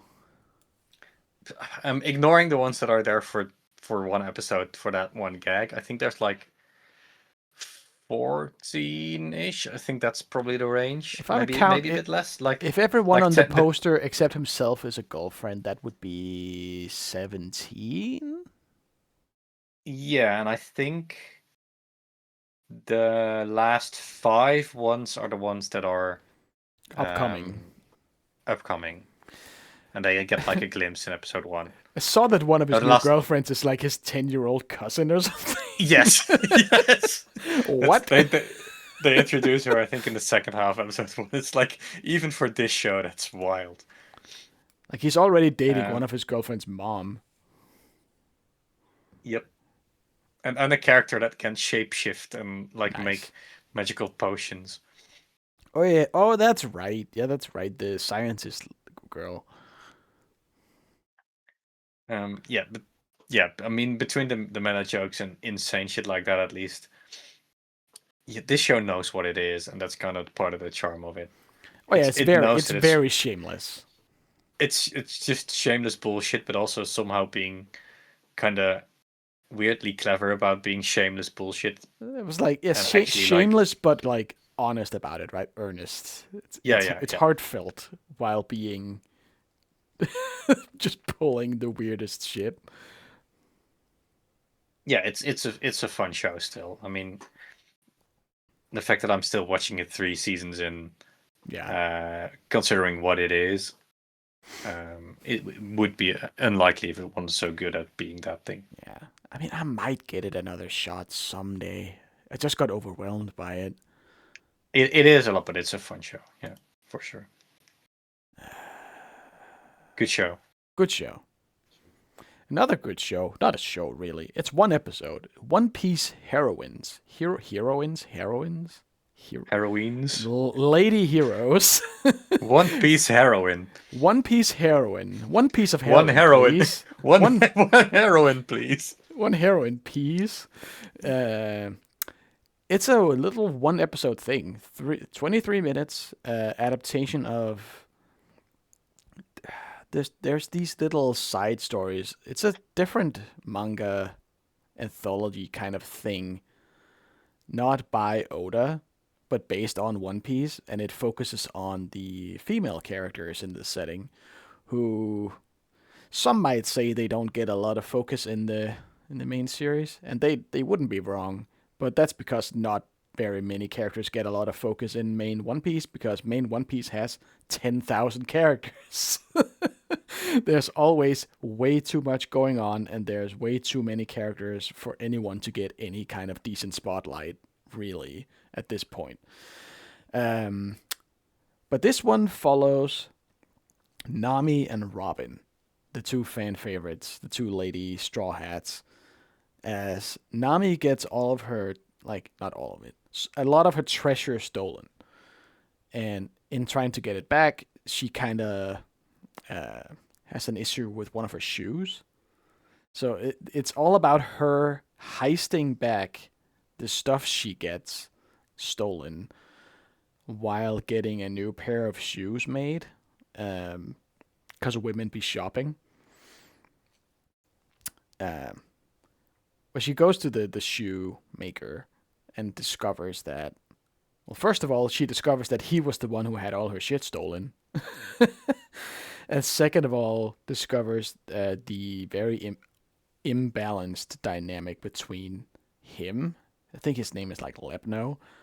Him and his assistant, who is a female shoemaker called Miucha. And the Miucha presents the whole situation as they are partners. Like she makes the shoes, but he designs them, and it's this completely shared venture that they're equal partners in. But it becomes very clear that that is not how Lebno feels about it, and that he is the star, and his name has to be on it, and it doesn't matter what she does. She's just the craftsman, and he doesn't really care about the craftsmanship. He just cares that they look pretty and have his name on them. So it becomes this little story of Nami empowering Miucha to like seize glory for herself and not worry so much about what others think. Like be more selfish in what you want. That's cool. Um, it's a strong little story.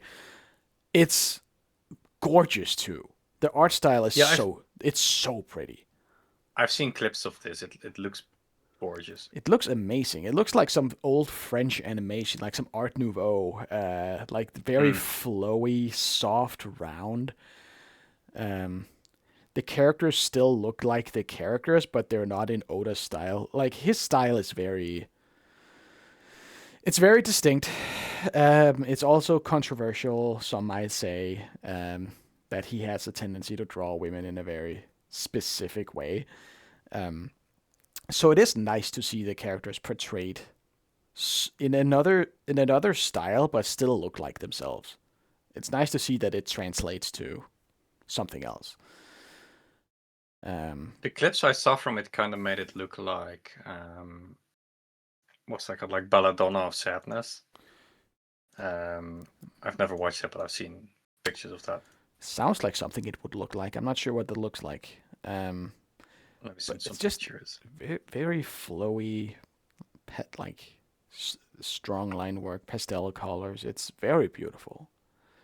Um, and I'm hoping they do the other one because currently it's an anthology of two chapters. I think it's pretty new, but the other one is about Boa Hancock, the pirate empress, who's also very pretty Hmm. awesome.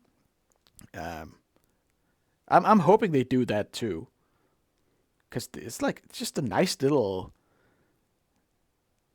I like these little side stories in the One Piece setting because I like the One Piece characters. I like One Piece, but it's nice It, to see just like a day to day like nothing insane go like they're not fucking like mm, conquering a fortress over 400 episodes. It's one little thing set in a port where they get shoes made and steal their shit back. It's just this nice little self-contained thing.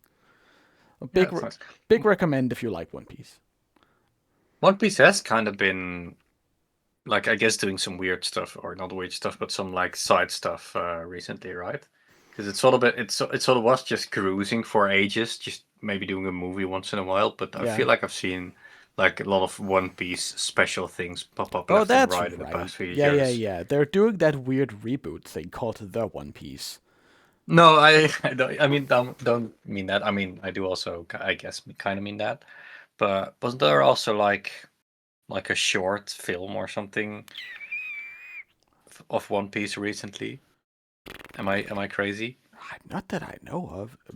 Maybe because they're just doing a shitload of spin-offs. Like they're gonna be doing like Lego One Piece movie or game or something Lego One Piece something, and they're obviously like doing great with the Netflix thing and doing the other animation, the One Piece, where the Luffy voice actress asked to not be on it, and they said no, you have to, That's insane. because you've been doing this role since the '90s, so you just have to be in it. She's like, I think everyone else is please let me getting it. die. Everyone else is getting recast for it except Luffy, Uh, which is crazy. oh, I'm thinking of One Piece fan letter. That's also like a Oh, one-off that's episode, right. right? Yeah, That yeah, yeah, yeah. That was also like Nami themed, I think. that's like similar to this, I guess, right? Like doing a really high, well-produced one-off episode Yes, that's right. um, of like a side novel thing. Yeah, I mean, it's just doing great. I love One Piece. I'll be so sad when it ends in 15 years. In 500 years. In 500 years, when Oda finally shows what's in the One Piece, and it's like I don't know, our friends or something. Yeah, there's surely there's nothing that can possibly live up to that build-up. There's God, oh my God, I have so much faith in him. It's gonna be awesome. It's just it's like no mortal human can think of something that would live up to 3,000 episodes, but somehow he'll I manage. mean, there's no way they But show it, right? It's like the fucking Pulp Fiction briefcase. Like you're never meant to see what's what's in the in it. box? What's in the box? It's like there's no way they do it. They're gonna open it. It's just like fucking like boxing glove on a spring. Bam, bam. All right. So that's a quick little side note on One Piece. One Piece of heroines.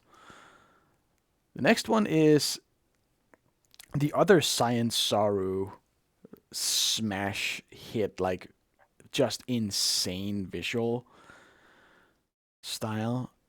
Also, like a very different uh, topic, like setting. Oh yeah. It's called however you say this, Jadugar. I don't think they've ever said it in this show. I don't know if it's a character. I feel like they've mentioned it, but maybe I'm just hallucinating. Jadugar, a witch in Mongolia, which is, I found out, a Naoko Yamada new thing, right? Yes. Yeah, yeah. I feel like Naoko Yamada, she has done other stuff with Science Saru. I think she's kind of vibing there. Um, I think she did Kimi no Iro, the movie. Mm. Yeah, fan favorite. Everybody loves Naoko Yamada of mainly Kyoto Animation fame early on. Like that's where I know her from, is her work on, like, K-On! And stuff like that. Yeah, Hibike as well. Hibike, yeah. This is very different for sure. This is more like Heike Monogatari ish in its topic and storytelling. I mean, that's sort of the main thing that it reminded me of. I don't think I ever watched that. People liked that. I just kind of skipped it. It didn't really seem interesting. I don't know. That's also Naoko Yamada. Oh. Which is maybe why I'm making the comparison. But yeah, very, very different from Ghost in the Shell. I mean, going from like futuristic, like sci-fi fantasy to like going back to the 1200s in like 13th century Persia / Mongolian Empire. Yeah, crazy shift. But this show is fucking gorgeous as well. It's very pretty, and it's very engaging too. It's a super different story.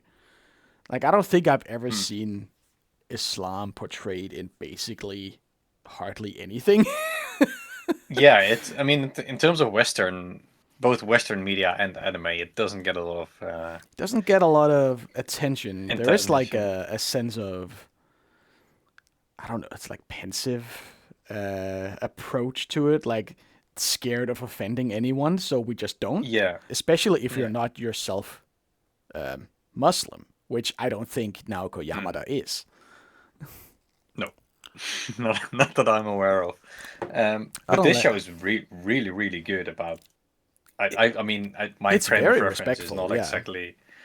But even while showing like the shitty parts of the time between slavery and conquest, it never feels disrespectful to watch any cultures or anything like that. Like it's nothing on it's not no different from something like Vinland Saga not being disrespectful towards Norwegians or whatever.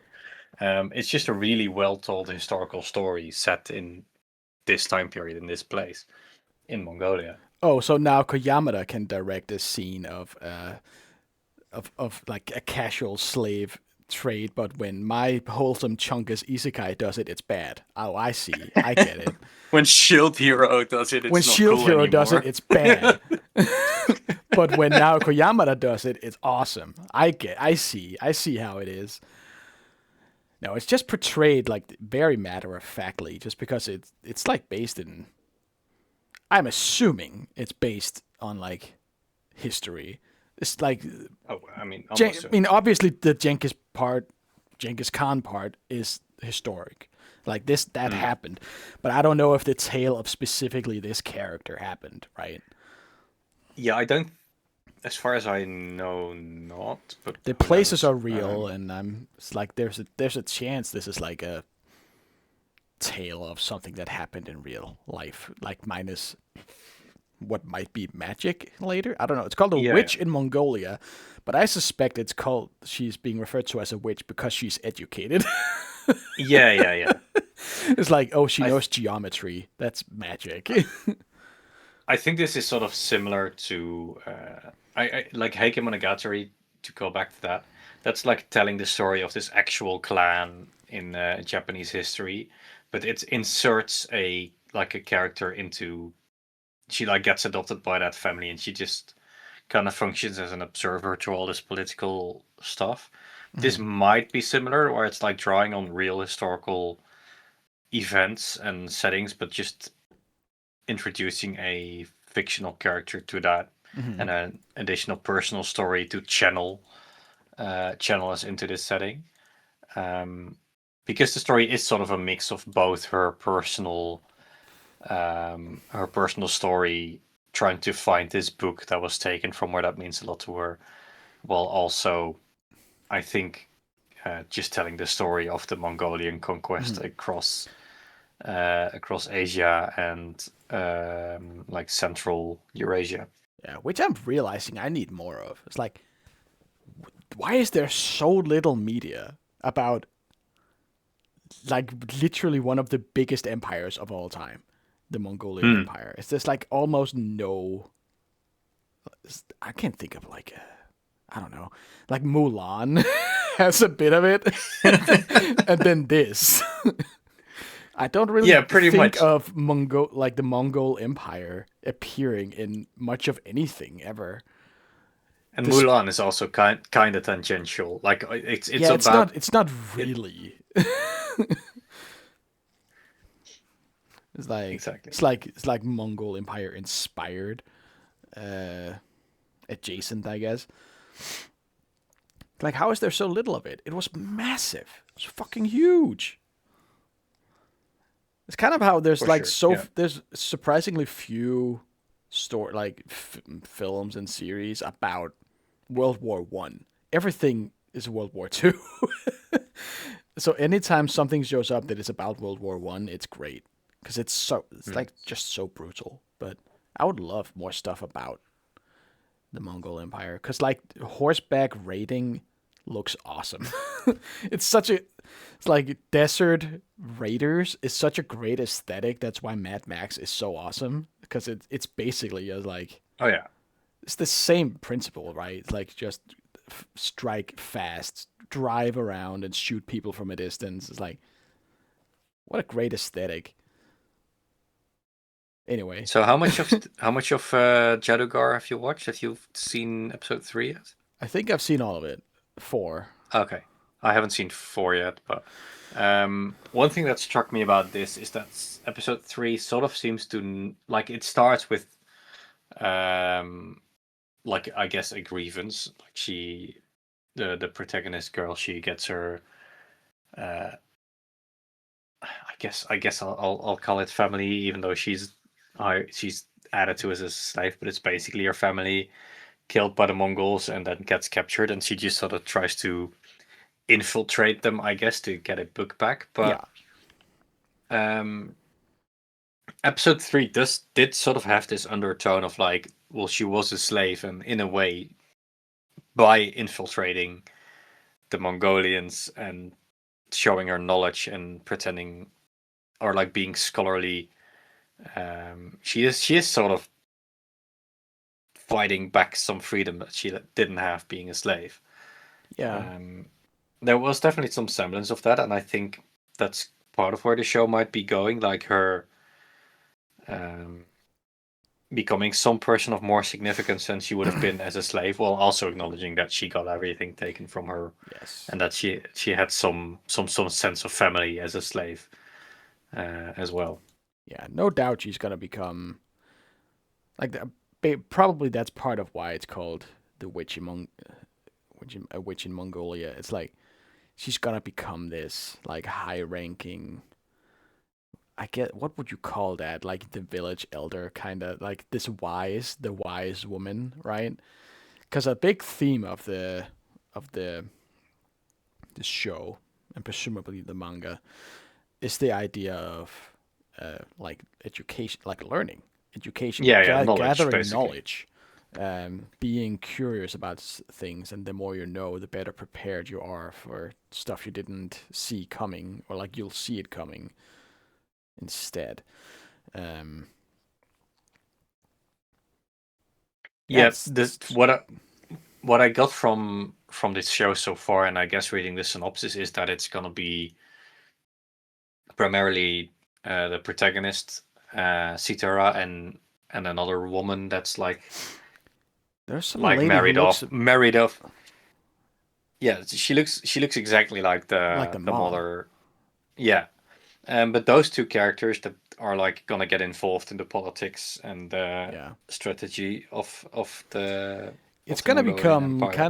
kind of like, I guess, Apothecary Diaries. It's gonna become this like courtly Yeah, yeah, intrigue kind of thing where she's like ingratiating herself. She gets a uh higher stature, like higher position in the court of these barbarians trying to get her stuff back, and she's gonna become involved in it whether she wants it or not, just because she's yeah, smarter than everyone else because she reads.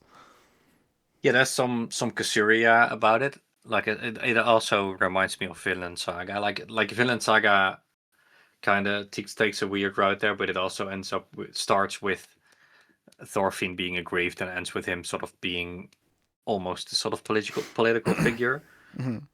by the end of season two. So I think it's sort of in that ballpark.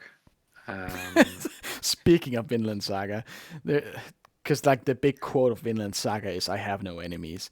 This series has a frame of her looking up and being like, "Everyone it's here is my enemy." true, The complete opposite. but I mean that's where Thorfinn is at the start of the series as well. Yeah. So He's like basically, maybe she will chill out and be like, "Hey, these guys killed my entire village and the one my almost boyfriend went to, and he's probably dead. Uh, but maybe I don't have any enemies. Maybe I have no enemies." yeah. I It mean is it's it is probably gonna go this kind some place different, but yeah, who it is kind knows? of brutal the way they send off that young kid Mohammed, and they say this was the last time they saw each other. Yeah, yeah, And yeah. then It's you like immediately learn that whatever, like the city he went to, it was also raided. So it's just okay. He's just dead, I guess. I mean We'll just never see him again. the show sort of keeps it up in the air, so I think either the fact that it's doing that is just um like playing the uncertainty game, but then ultimately drawing the Maybe, conclusion that you would anyway. maybe But I they feel like there's a chance he's somewhere in this world. maybe they're doing a technicality of saying there was the last time they saw eye to eye. Maybe they'll talk through a wall or something. Yeah, something They like that, or like might a letter. meet each other again, but also it's just a very brutal show. Like people just die. Oh yeah, yeah, yeah, Like that, the one yeah. Western woman, what the hell was her name? Mikhail's I don't know. sister. Mikhail's. It's so funny that you'd remember the name of the dude, I not the remember the woman. dude because he had a very normal name, Mikhail. Yeah, yeah. It's just funny because it makes it sound like Mikhail is a more significant character, And he even really though he isn't. We just see him for a he's second, but she calls out he's his name, mentioned and I he's noted. mentioned like once. Yeah, and I just remember because that's just like a normal European Yeah, name, yeah. but That hers makes sense. isn't. It's like something like Yusuru or It's Zummold. Summelt. Yeah, Yeah, my Zummold. good friend Summelt, um, who just kind of Yeah, I mean, keels over from the shock of seeing her brother get executed and then learning that Muhammad is probably dead. It's like mm. she just fucking dies. There's also the other slave woman that basically tries to like commit death by police, where she just kind of walks up to the guards and hopes she gets stabbed by them because she's like, I don't really want to do this anymore. Yeah, The cleaner lady.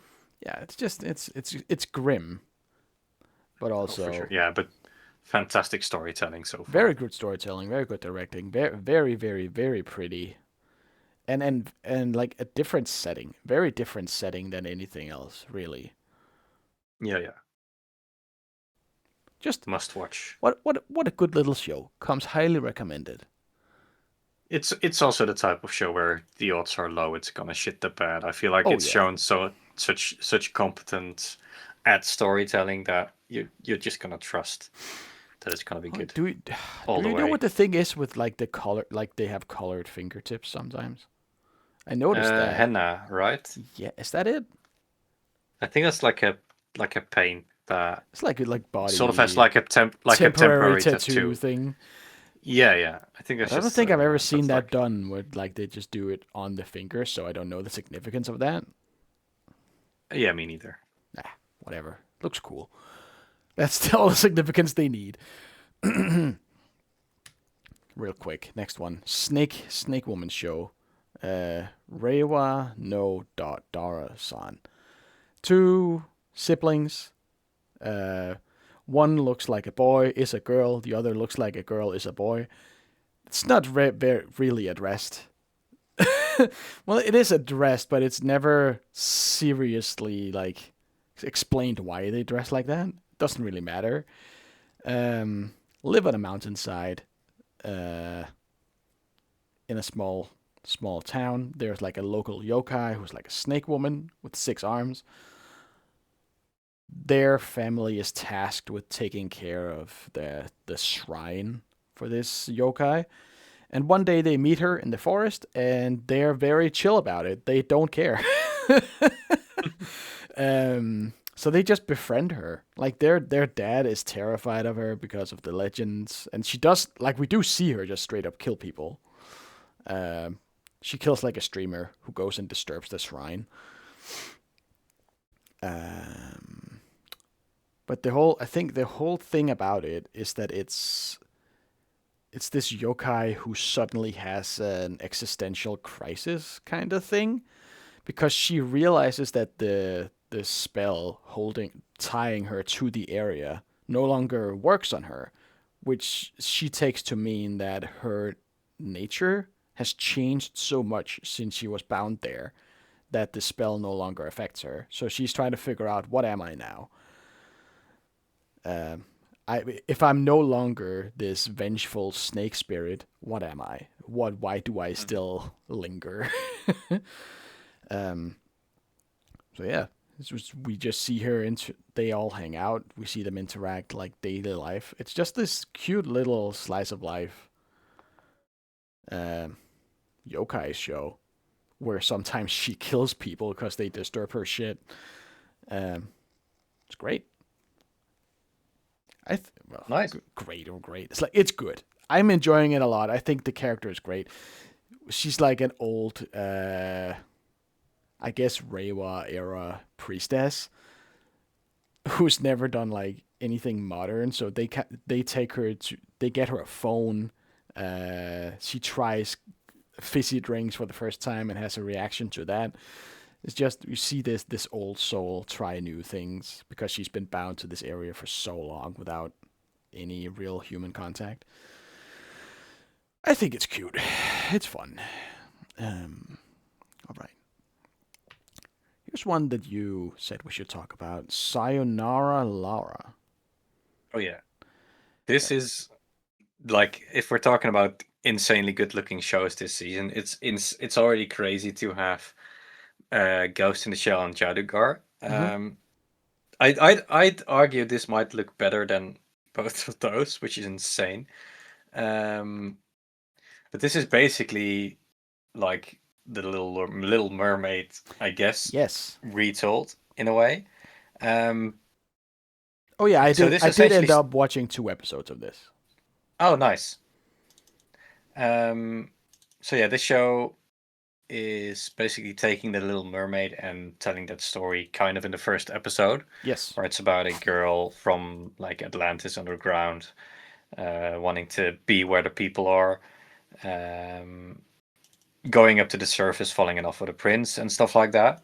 Mm-hmm. Well, her father disapproves of it, and then it sort of ends with her turning back into a mermaid, the prince calling her disgusting, and then because she didn't find true love, the kingdom collapses. So it's like an alternative ending to the Little Mermaid, or maybe this But is the like the original kingdom, Hans. I don't think I don't know how much they explain why the kingdom fell to shit. It was like it happened while she was doing her little gallivanting around, her little adventure. She turns to foam, and some indeterminate amount of time later, she is reborn Yes, in a in clamshell, the and she in the has present. in the present, and she's able to see in these magical mirrors like little snippets of the kingdom falling apart. And I don't think it's very well explained how or why it happens. It's almost like a curse fell upon the family when she left for the surface, which I'm guessing we'll get more of an explanation on that. It could just be a fairy tale thing of, and then everything went bad because the witch Yeah, won. Um, it's kind of how like Pride Rock becomes a fucking hellscape in the Lion King while Simba is away. It's just how? yeah. Okay. Uh, but essentially, the entire first episode is a prologue to ultimately get to the point where the show wants to be, which is essentially just about her entering the surface and the human world in the present day. Um, Yep. Initially, kind of with the same assignment, like find love, and you will uh, like recover what you lost the last time when you failed. But that's not really what the show is. It's not like a shoujo manga love story, finding my prince type story. It's just her kind of being a goofball trying to acclimatize to the surface world Mm-hmm. after she meets this boxer girl named Mari. Mm-hmm. Um, And the witch again, and and the but witch who who just is sort of now shows just a up. little fish.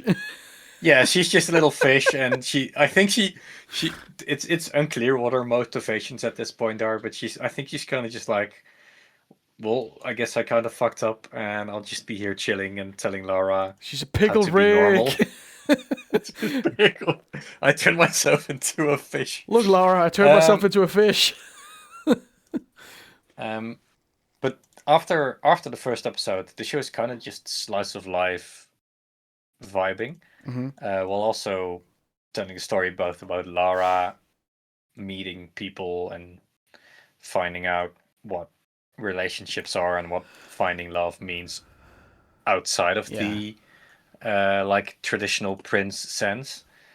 And at the same time telling the story about Mari who wants to become a boxer. Yeah. Um, and the show looks fucking phenomenal. I It looks think great. it looks amazing, not just in just having really good art and animation, but also something about the directing and the pacing is just super cinematic to me. On the colors, Like, it's like it's very retro in the sense like all the colors are extremely saturated. It's so yeah, yeah, vibrant. yeah. Yeah, yeah, like Ghost in the Shell calls back to like these 90s like Lupin-esque styles. Yes. This feels like going back to like Sailor Moon type Yeah, it's aesthetics like almost. very rich blues and reds. It's like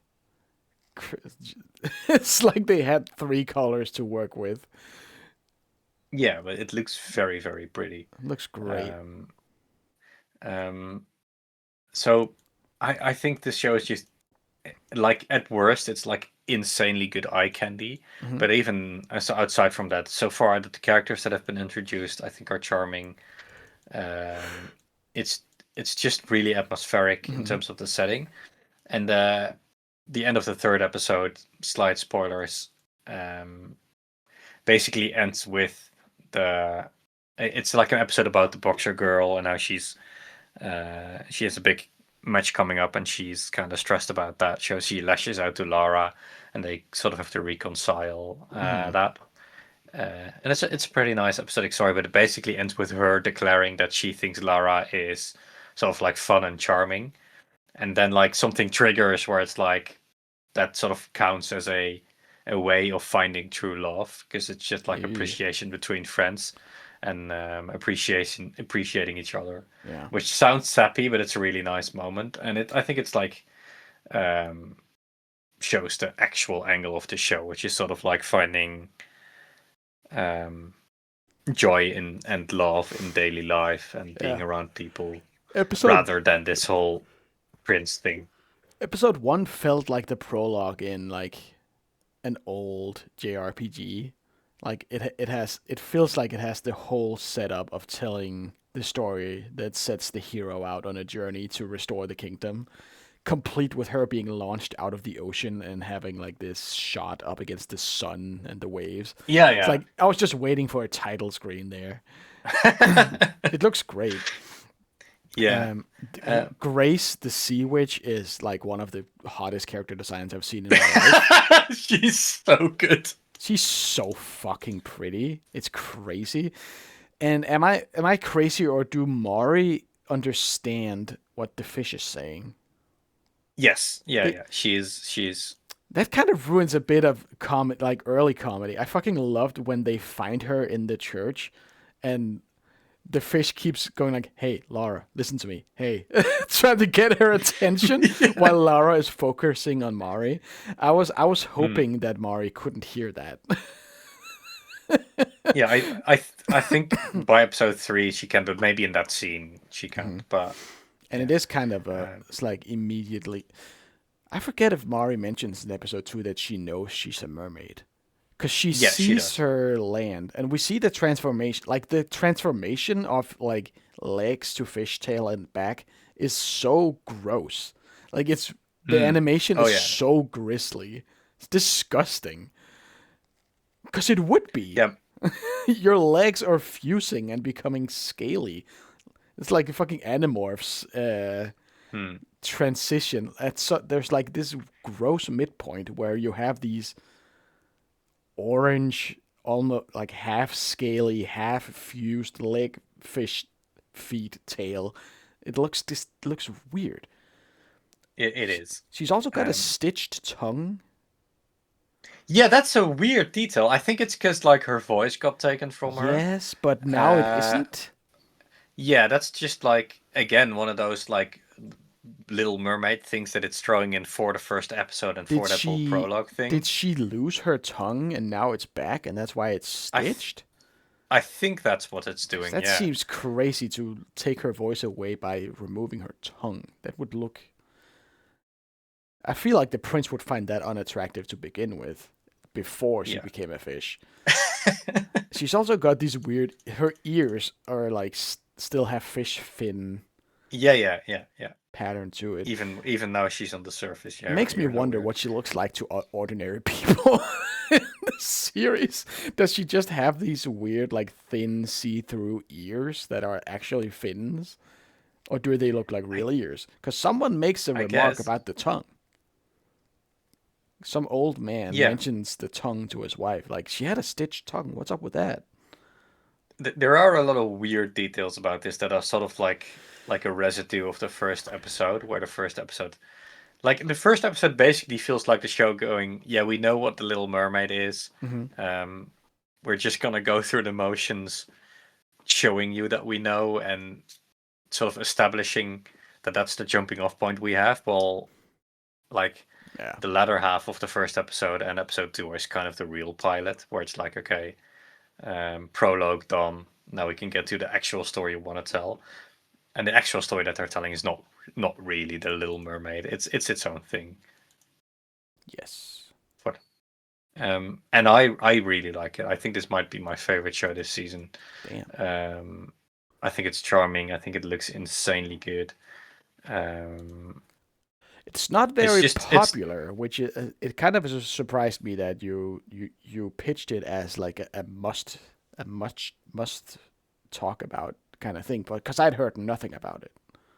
yeah, it's not particularly popular now. I think in the season it's probably not like top 10 or even top 20 No. most watched in general. But I think among like specific circles, especially people that are fanatics about like both really good animation and like older styled stuff, uh, this is doing well Which and there getting just popular. is more of now. It feels like Yeah, not only is like the general level of animation coming up, it's a lot more quote unquote nostalgia bait style. like even like we talked about Ghost in the Shelf. There's this, and then I had another note. I think the Smoking Behind the Supermarket has like an old-ish manga style to it a Hmm. little bit, and something else. Um, yeah, no, those Might were be the something ones. I'm not watching. Jadugar kind of looks like. This is just a side observation, but Jadugar kind of looks like Ranking of Kings. Yes, it Roughly. has that fairy tale Yeah. sort of style with big heads and like very stylized characters. Yeah, that is right. It does look like Ranking of Kings. God, remember Ranking of Kings? What a great show. What a great like still season 2 had like the best OP of all time. It's like don't even fuck with me. That shit was awesome. I'll hear It's pretty great. I'll hear nothing about it. I still think about that drop every day. It's so good. No, I was thinking of something Yeah. I think from previous season that had a similarly like modern take on the old style. Hmm. I feel like it's appearing more and more often now. You might be right.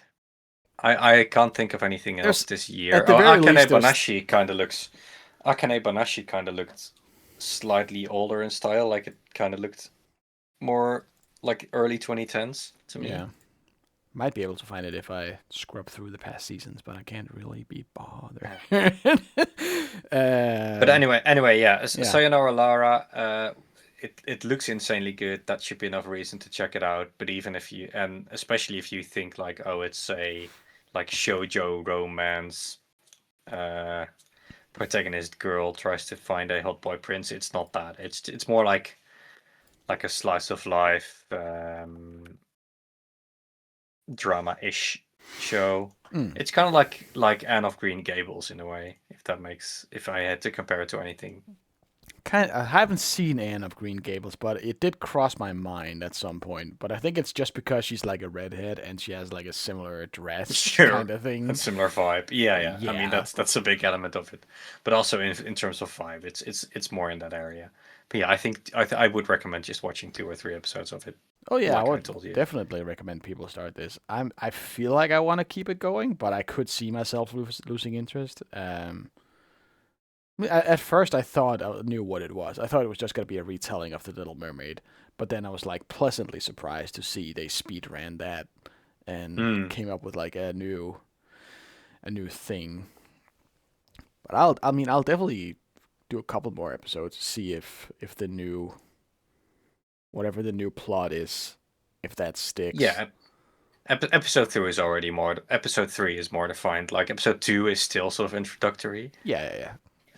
So three, and maybe 4. I think will give a sense. I haven't seen 4 yet, but No. All right. Did you end up good show. catching the new season of Sei Hantai? Polar I Opposites? have not yet started it, but I'd imagine it's just I'd imagine it's more of an the same. yeah. I don't know if you've watched this. I have not. I did not finish season 1 of it either. I never got past episode 1, really. I never felt an urge to pick it back up, really. Hmm. Um, I mean, it was different enough, and the art style is pretty good. But I just never really Oh yeah, felt like a need to finish it. sure. I think the Say Hantai is kind of weird because the first episode does a really really good job of establishing the main couple, Yes. and then that eventually by like as early as the 4th or 5th episodes, they're the weakest pair in the entire show because there's just nowhere else to go from there. It just sort of does the entire thing in episode 1, and then after that, like Tiny is not really a character. He's just sort of like Kind of the same thing that happened. I feel like this is something that's happened in a bunch of stuff, but I'm thinking immediately of the other show from the same season. Not, well, was that, when was Sei Hantai? Was that last season? I think that's 2 ago. Last season was the same author show, like uh, there's like a show by the same author, which is about like a like Ice Queen type girl, I think. Oh, I the don't know. Ramparts of Ice. Yes, that. Okay. But yeah, I was thinking of the Klutz and skirt length, the Ponsuka from last season, where once Hmm. the main couple gets together, they kind of become the least interesting part of the, because now they're just dating now. We don't really care Yeah. about that anymore. It's like, well, now what? Um, Although I do still enjoy the rest of that series. Hmm. Like it's possible to make that work. But there is a reason why romance anime usually end when they get together. It's because the courtship is the fun part Yeah. most of the I mean, it time. is. It is the most. It is easier to get invested in a developing relationship than it Hmm. is to be invested in something that's already kind of played out. Yes. Which is where being like an ensemble cast helps. Yes. Certainly for the same with like Horimiya or something. Like that show wouldn't survive for 2 seasons if it was just the main two characters. Though that's an example of a show that did a better job, at least making the main Yeah. relationship fun to watch. I do kind of still want to watch that. Every once in a while, I see clips of it, and it's the it's the guy shouting at the girlfriend and her being into it. That weird abuse thing they have. It's like it's so weird to see that in an anime, and I kind of do want to watch it someday. Anyway, Seihantai season 2. We haven't started it. It's probably good. If you like the first one, Yeah, I'm sure it's fine. season one was consistent enough across the board, while also not feeling like it was played out by the end of the core. Um, That I trust this second season to be just fun as well. and the last real show on the list is season 2 of like this. Welcome back to Isekai Slop. Here we go. It's like actually kind of trash this time. No real redeeming qualities. I cannot recommend it to anyone. Um, I only watched it because it's a skeleton. Skeleton Knight something something in another world season 2. Um, this feels, and I don't remember my review of season 1, but I can't imagine didn't make an Overlord comparison because this feels. Have you ever watched Overlord? No. Okay, one of the things the main character Ain's old gown Momonga-sama. One of the things he does is that he travels. He does like this thing where he goes undercover as a traveling knight to build a legend of a very strong hero for him to use later as like propaganda to his benefit kind of thing. It's wheels Hmm. within wheels, motherfucker. Um, and I feel like whoever wrote the hack fraud who wrote this watched those episodes and was like, I want to I make a can do show that. that's just this.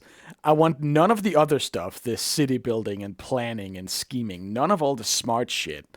Just this thing of an overpowered skeleton warrior who saves people and has a hot elf sidekick. Um, It's that's it's entirely what it is. it's insane to me how many of these isekai shows there are, and they all sound the same. Yes. Like ultimately, the fucking gimmick, whatever it is, even if I don't know, he's like a skeleton or an accountant or whatever we've been through, all of these just ring. I've stopped watching these. I Yeah. guess I never started watching these. I'm still baffled. Like, where's there to go? It's Nowhere. like someone thinking of like a gimmick and a tagline and a title, and then just going from that and I just mean, being like, that's what I'm saying. Like this is someone saw that part of Overlord and was like, okay, stop digging. You've struck oil. It's like this is the best setting for anything ever. I'm gonna write my own story that is entirely the same. It's like skeleton man who tries to hide that he's a skeleton. He never shows his face to anyone but his companions. Wears but that's not a show. big stupid art. Well, what he does is this show is very focused on like stopping human trafficking rings. Like that's mainly what they Okay. fight. is like slavers. I So don't why is this does him being a skeleton have any bearing on that? know. He's just a skeleton. He This just is gets like well. It's also I guess um, that's kind of inspired by something like slime. sure. The guy gets reborn as whatever like mob shit ass like trash mob is in this fantasy setting. So he gets reborn as the lowliest thing skeleton, but he's super powered because for some who cares? For some reason he Yeah. has like insane powers. So he in order to do good, he has to hide that he's a skeleton because people are scared of skeletons. And then he like recruits this Sure. smoking hot pink-haired elf I guess to it's help just do like this. wanting to tell a Yes, relatively generic fantasy story, but being like, well, no one's gonna pick up Isekai number 47 if it's just it's like just I'm a like the guy and I'm fantasy of being a powerful, mysterious stranger who help people in need. And also, you have a smoking hot pink boob anime lady, vampire. Not, I think she might be a vampire. sure. I'm blanking on that. I think she might be a vampire. Maybe she's just an elf. There's also some stupid like beast person ninja girl he rescued last season. She sucks. I hate her. Um, this show is absolute disposable garbage. I'm only here because he's a skeleton. I don't think I am finishing this season of it because just It's because not insane that only is it like generic as hell, it's also falling apart at the seams. Like the wheels are coming off the bus. It looks like shit. It's so ugly. And the first season didn't look great. This one is off to a bad start. it's crazy that like this is just maybe I'm just not made for this, but how does this get a second season is I my don't know. question. I don't know. I guess enough people Like watched the first one. how did the cogs turn in fucking Isekai How fan? how did this get a second season and not my favorite anime of all time, Monster Musume, who for first time ever, uh, best girl contest is going on now. For the first time in 11 years, not a single Monmusu character made it into the bracket, and that is tragic. Damn, we are living in a different era. Because People have I moved think the on. manga still sells well, and merch sales are insane for it still. So how the fuck has there not been a season two of it? It took 9 years to make season two of Tanya. It's like how is it 11 years ago that we got Monster Musume? It's like just make a second. There's plenty of manga Yeah, to I feel cover. like our anime just has like a collective memory that goes back at most like 7 or 8 years, and if something's older than that, it needs to be a fucking tour de force I mean, sure, to but also like anyone who watched stuff, there's like a cycle of anime watchers, right? It's like there's a limit to how long any one person stays in the game, so to speak. sure. So anyone who was into it 11 years ago, there's a good chance they're just not on our anime anymore. Yeah, yeah, and I mean it's not part of the collective conscious. Like there's Right. there's there's older stuff that will just be around forever. Like Monogatari, I guess still airing, but it's also like even if it It's stopped, it still would. airing, but is it or is it over? Is it final season, season two, part two, final for real this time? Yeah, pretty much. Pretty It's much like it's in that. they keep making more. Yeah, and I'm not mad at it at all. Um, or like, but like K-On! I mean, that's gonna be around and in the collective conscious forever, or at least for another 10 years. Yeah. But yeah, I don't think Monster Musume was ever gonna Nah, be and eternal. it is tragic. Also, the manga's on like a super slow release schedule now because the guy had some health issues. It's like it's just on life support. It's crazy. The best thing of all time. How is it dying? Anyway, Studio is Studio Lurch still around? I don't think so, or at least not in any significant form, surely. Oh, they do Classroom of the Elite apparently. Hell yeah. What a what a Studios fucking victory! Classroom of the Elite and nothing else. Oh, a toilet bound Hanako-kun. I Given, hate I guess. I hated Given. I hated Uh, Classroom of the Elite. That's that's like if we had Elon Musk on, I'm sure he'd be like a huge fan of Classroom of the Elite. And that's neither a positive compliment towards Elon Musk nor a compliment towards Classroom of the Elite. yeah. I guess Like it's this popular though. It's always very high in the seasonal rankings for yeah, some reason. I, Someone's watching it. I, I hate it. Anyway, yeah, Anyway, Lurch. I don't think Lurch is. Studio Lurch, I know you're listening to this. Give me season 2. Or just give me some more OVAs. Those keep coming out. Well, not keep. They kept releasing those like several years after the show finished. Anyway, that's enough about Skeleton Man. Um, Skelly man. Skelly Man. At the end, we had you mentioned something about well, like grab bag segment at the end here. It's like ongoing stuff. We have a book. It's like in second half now. It's fine. It's like at this part I'm too. It's a show. It's such a show. It's the most show of all time. I'm not really sure where it's going. Um, it kind of feels aimless, just kind of fucking around. But at this point, I'm so deep in that I just have to finish it. Hmm. Um, it's whatever. Like I find that I put it off for like a couple weeks and then I binge 3 or 4 episodes and it's kind of okay. Uh, really nothing crazy happens in it. And Slime is also ongoing second half of that. Rimuru keeps I don't know expanding his empire like effortlessly getting everything he wants, but kind of not being an ass about it like a Rudeus would be. Uh, Hmm. just build. I think the last I saw, he was building like an army of demons, which seems like something an evil person would do, but but for good reasons, I guess. I don't know. Doing like international politics again. It's like I'm too deep in, and since no one wants to make a new season of Overlord, I guess this is where I can get my Your isekai isekai fix. city builder. No, yeah, it's like Slime and Overlord are the only two series where some mastermind is building a nation of monsters. I still think Overlord is better. Please, season 5 or 6 or whatever the next one would be.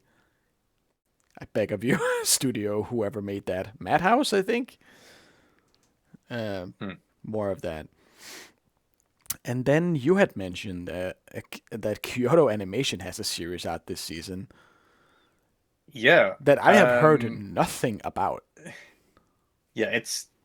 I think it's called something Denki, like electricity, because it's about um like the early technological era, like steam power um stuff.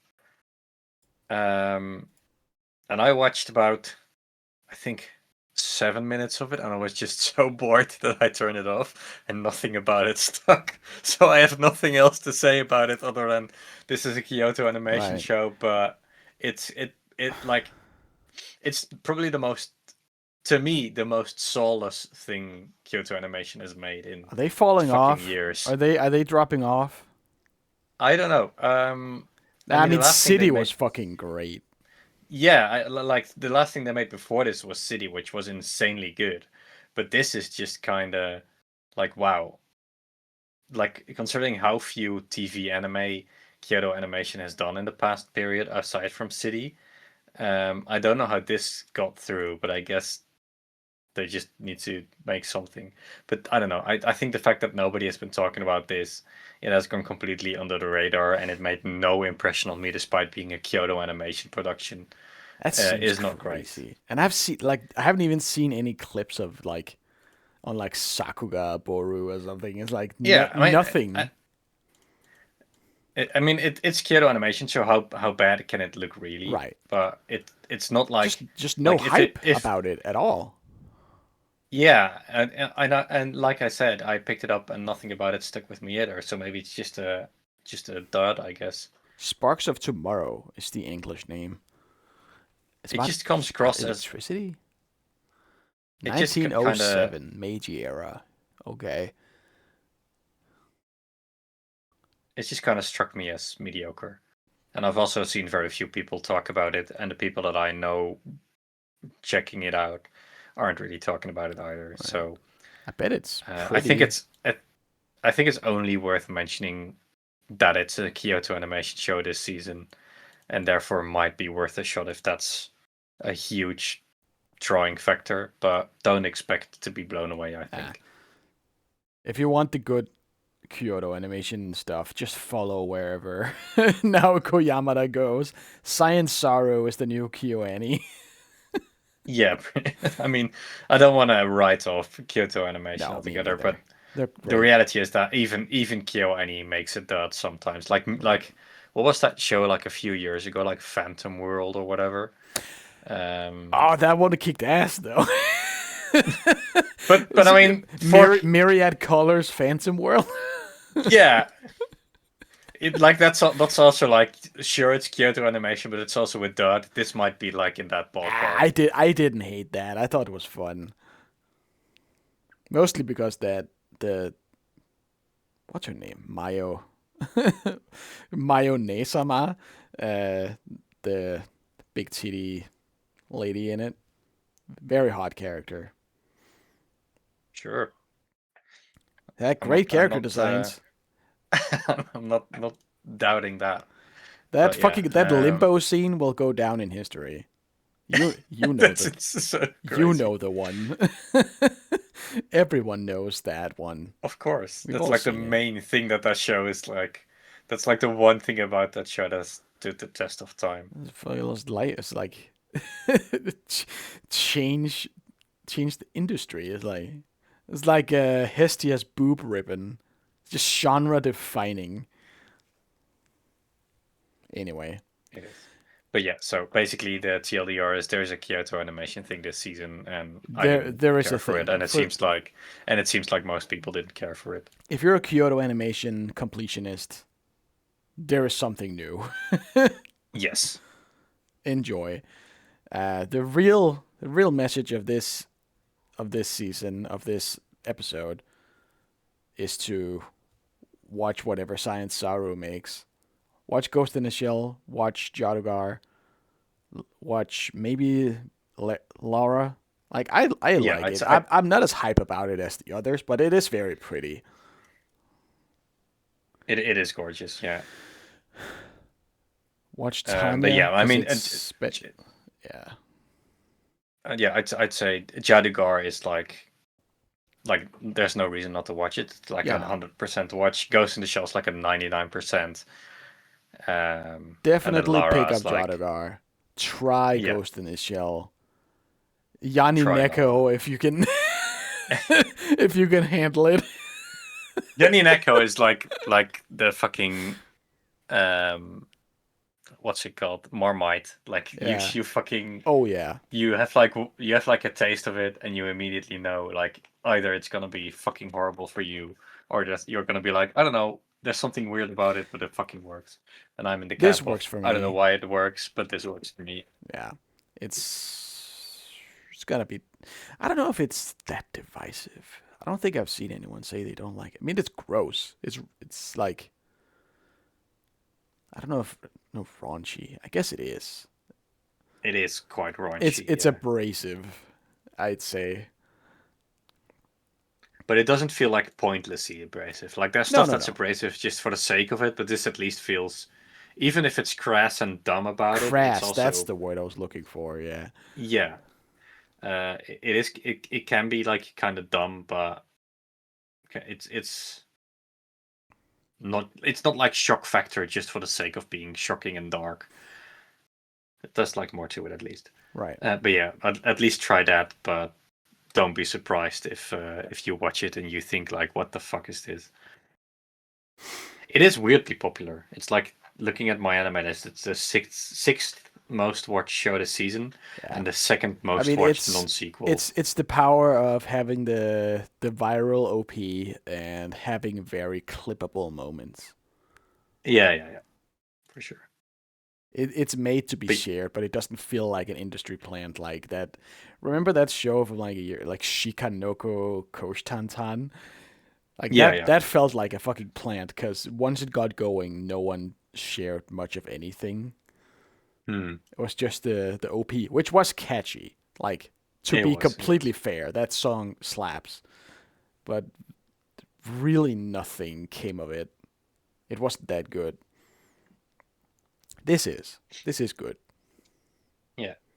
So basically, we're saying watch Jadukar, watch Ghost in the Shell, try Yanineko, try Lara, Yeah. try Supermarket Oh yeah, I'd Smoking, super recommend the supermarket smoking.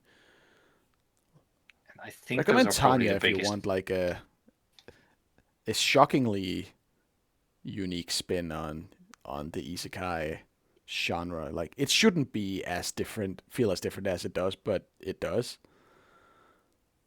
Like there should just be more in that setting, but there isn't. Everybody wants to do medieval. Everybody wants to make fucking Skeleton Knight. Uh, I don't know. I don't how know if that's true. how is I there don't think. 9,000 Skeleton Knights and only one Tanya?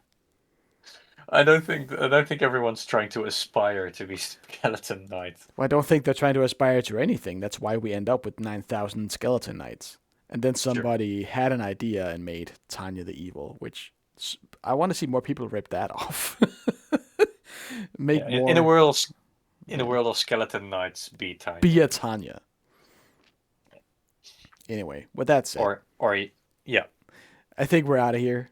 It ended up going longer than I thought. That's fine. Yeah, we did. I'm gonna speed edit this. Gotta shit it out. Luckily, I don't think there's a lot to do. Uh, Yeah, probably not. but yeah, You can throw in some gifs for the stuff that we said looked good.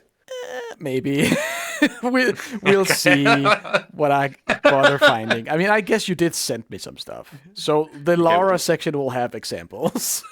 The Hell others yeah. won't. Yeah. So yeah, with that, thank you all for tuning in. Thank you for listening all the way through. If you made it this far, go ahead and like the video. Subscribe if you're not. Tell your friends. Send it to your mom. Smoke cigarettes. Nixon. We love our smoker and mom audience. We want to grow it. Yes. Philip Morrison, if you're listening, reach out. We're open to any offer. I mean, I'll take payment in cigarettes. I can sell those off. They're very expensive these days. Anyway, thank you all for listening. I'll see you again. I'll be back next week with Spider-Man with Bex. Spider. All right. All right. I'm tired and I need to go to bed.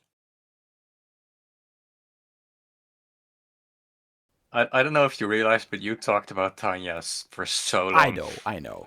I couldn't stop. You went for like 20 minutes. Probably, yeah. Which is fine. I mean, but it's no criticism. I'll probably cut that down a bit. I realized midway through, like, why the fuck am I talking so much about this? I'm just so excited. I mean, I'm so happy. It's been 9 years.